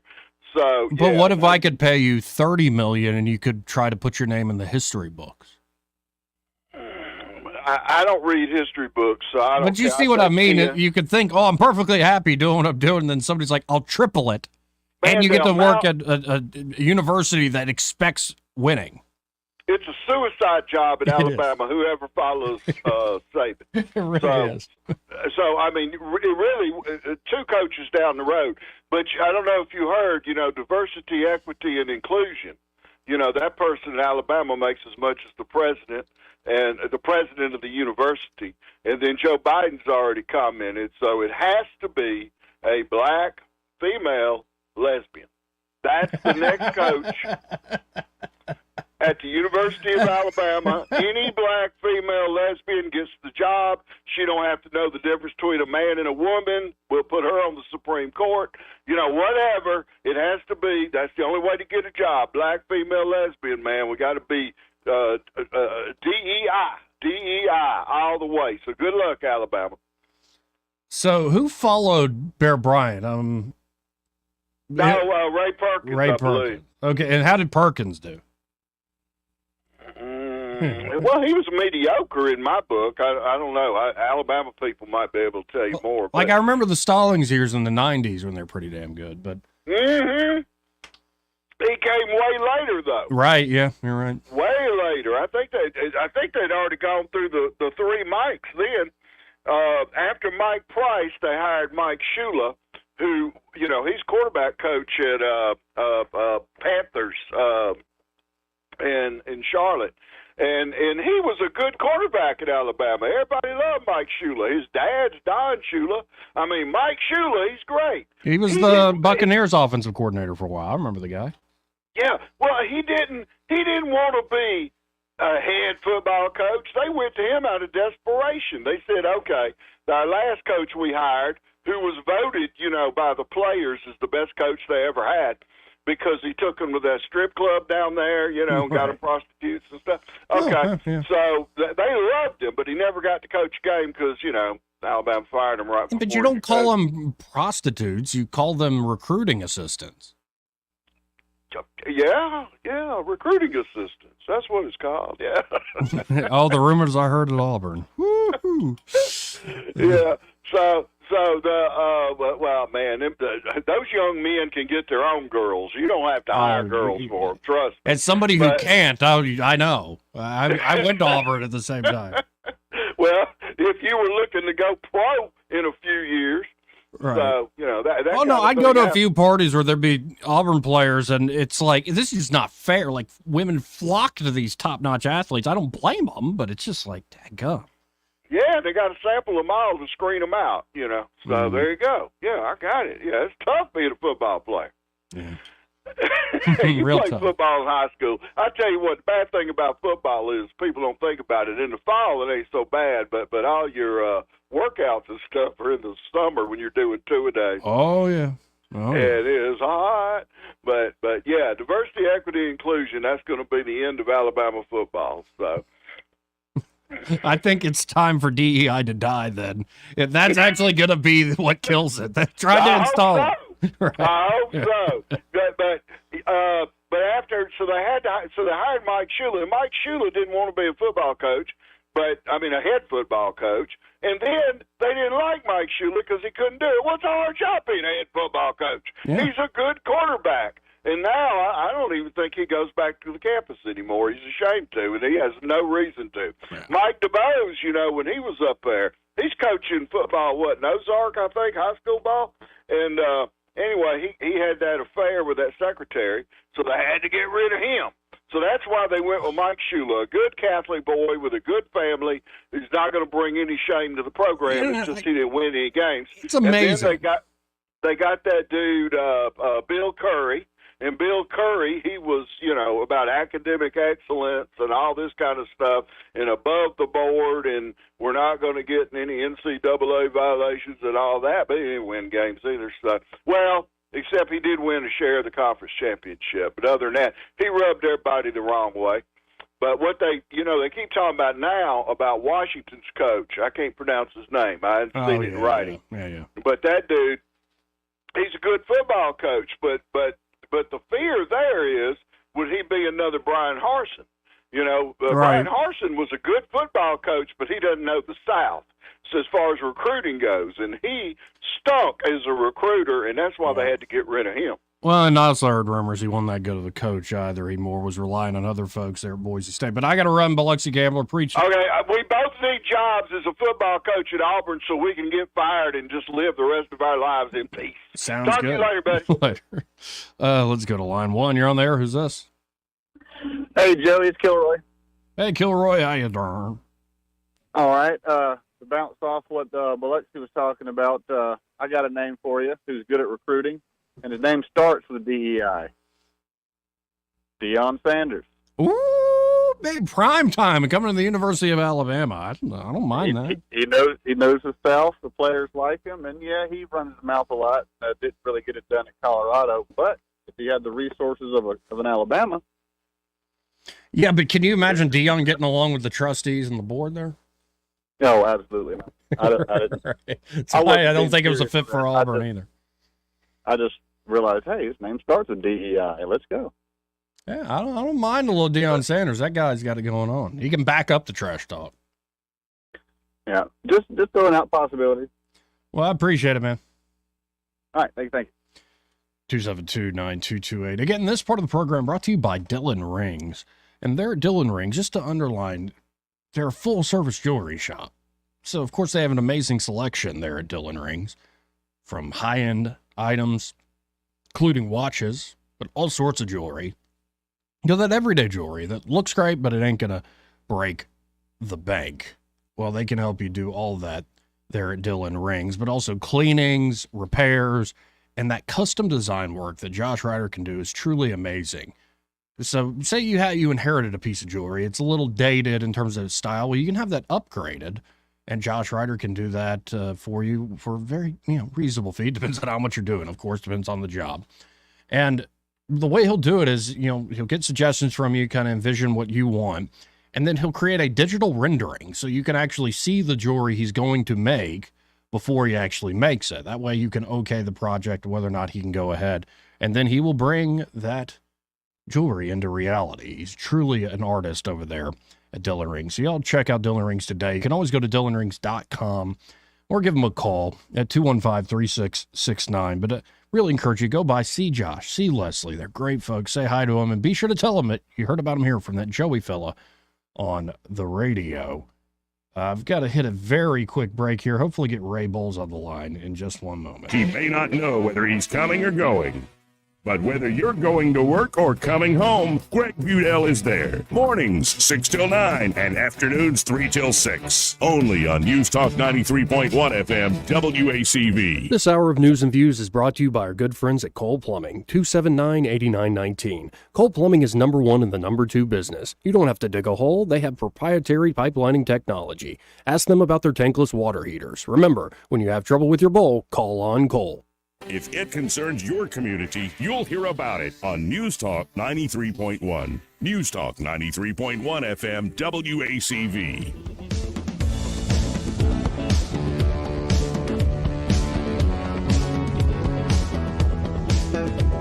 Joey Clark. Welcome back. Now we have on the line here Ray Bowles from Prattville Carpet. Ray, how you doing today? Man, we are doing great. How about you guys? I'm powering through, been flying solo today. Well, you're doing a good job. I've got to catch a few things here and there, but mainly been stuck in the store all day. Just handling paperwork. I hate paperwork. Yeah, me too. Why do you think I'm in the job I'm in? I'm not made for paperwork. I'm made for running around, looking at stuff, picking out colors, saying, "Oh, this will be great. Oh, this will be great," and seeing extremely happy people. That's where Dad shines in the paperwork.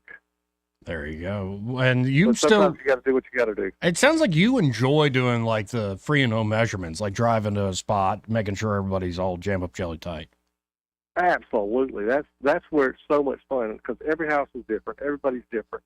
And you get to do so many different things, meet so many different people. And we don't even charge to come out and do it because we enjoy it so much. There you go. So people just need to call you? You're going to enjoy it. Exactly. So folks just need to call you and you'll come out and do a free measurement? We absolutely, 285-8117. And you still have some of that product for a steal of a deal, so to speak? We do. I've got the samples laying on the back table. So $5 a foot, installed all day long as it lasts, and then that bill's gone. Woo-hoo. Well, folks, y'all give Prattville Carpet a call today, 285-8117. And when you call 285-8117, be sure to tell them you heard Ray Bowles on the radio with that Joey fella. And hey, who camper you in for the Alabama job? I really, not my circus, so to speak. But the suggestion I've heard that I found interesting is Mike Bobo, the offensive coordinator for Georgia. That would be a good one. I think Gabo Sweeney. Yeah, Sweeney could. I mean, he's a good coach, so it'd be a good fit. But does he want to change? Whoever's doing this is playing. Talk about maybe he'll get Tuberville out of the Senate. He'll come back to yeah. Talk about riverboat gambler. Yeah, exactly. All right, guys. I'll let you later. Appreciate it, Ray. Let's go to Randall. Hey, Randall. How about, you hear me? Yeah, how you doing? Oh, man, I ain't getting a little bit. I'm going to go. Man, when you say that, you know, that hits the cockles of the heart. Man. Do you think, I'm going to tell you, hats off, and I only take my hat off for Jesus, so did the Alabama thing today. You really made, you brought that man home. You know what I mean? Like, he wasn't just a coach today, so you did something that no other show and sports show and nothing else is doing.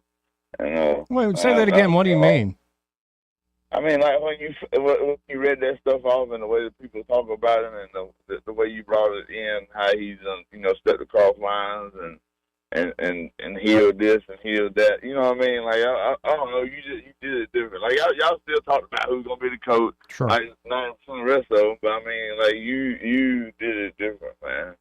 Yeah, I mean, it's different. I don't know what about it was the day when you started reading and doing that from the heart. Like, I mean, but you know how I am when it comes to that with you anyway. It's like going to school. I enjoy it so much. But do you think that all this missing and held up merchandise, this military grade, you know that a lot got lost from the black side of the sites. I'll say, things at the Las Vegas shooting. You know, all that stuff in the rooms got confiscated, and that was all CIA stuff. So do you think replenishing is on the list? Like, 'cause man, they had some of the same stuff in that room. It wasn't just guns and ammo. I mean, that dude had everything. So they get that little cream off the top like this, and it never gets accounted for. Is that kind of how this is? That you think a lot of it ends up? Oh yeah, no. There's a massive secondary market. There is a massive illegal market, sadly, and I think it's because folks kind of look the other way. They grease the skids, bureaucratically speaking, and we end up with this. I'm pretty much out of time. I apologize, Randall. I got to run, man. All right, bro. We'll see. Later. And I just want to say hi to who's on line one. Hi, who's this? What a way to end the show. Y'all stay tuned. Happy Hour with Greg Budell. He's next. Broadcasting from the Riverside Chevrolet Master Control Center, this is WACV Cusana, News Talk 93.1 FM. When it's Chevy, it's Riverside.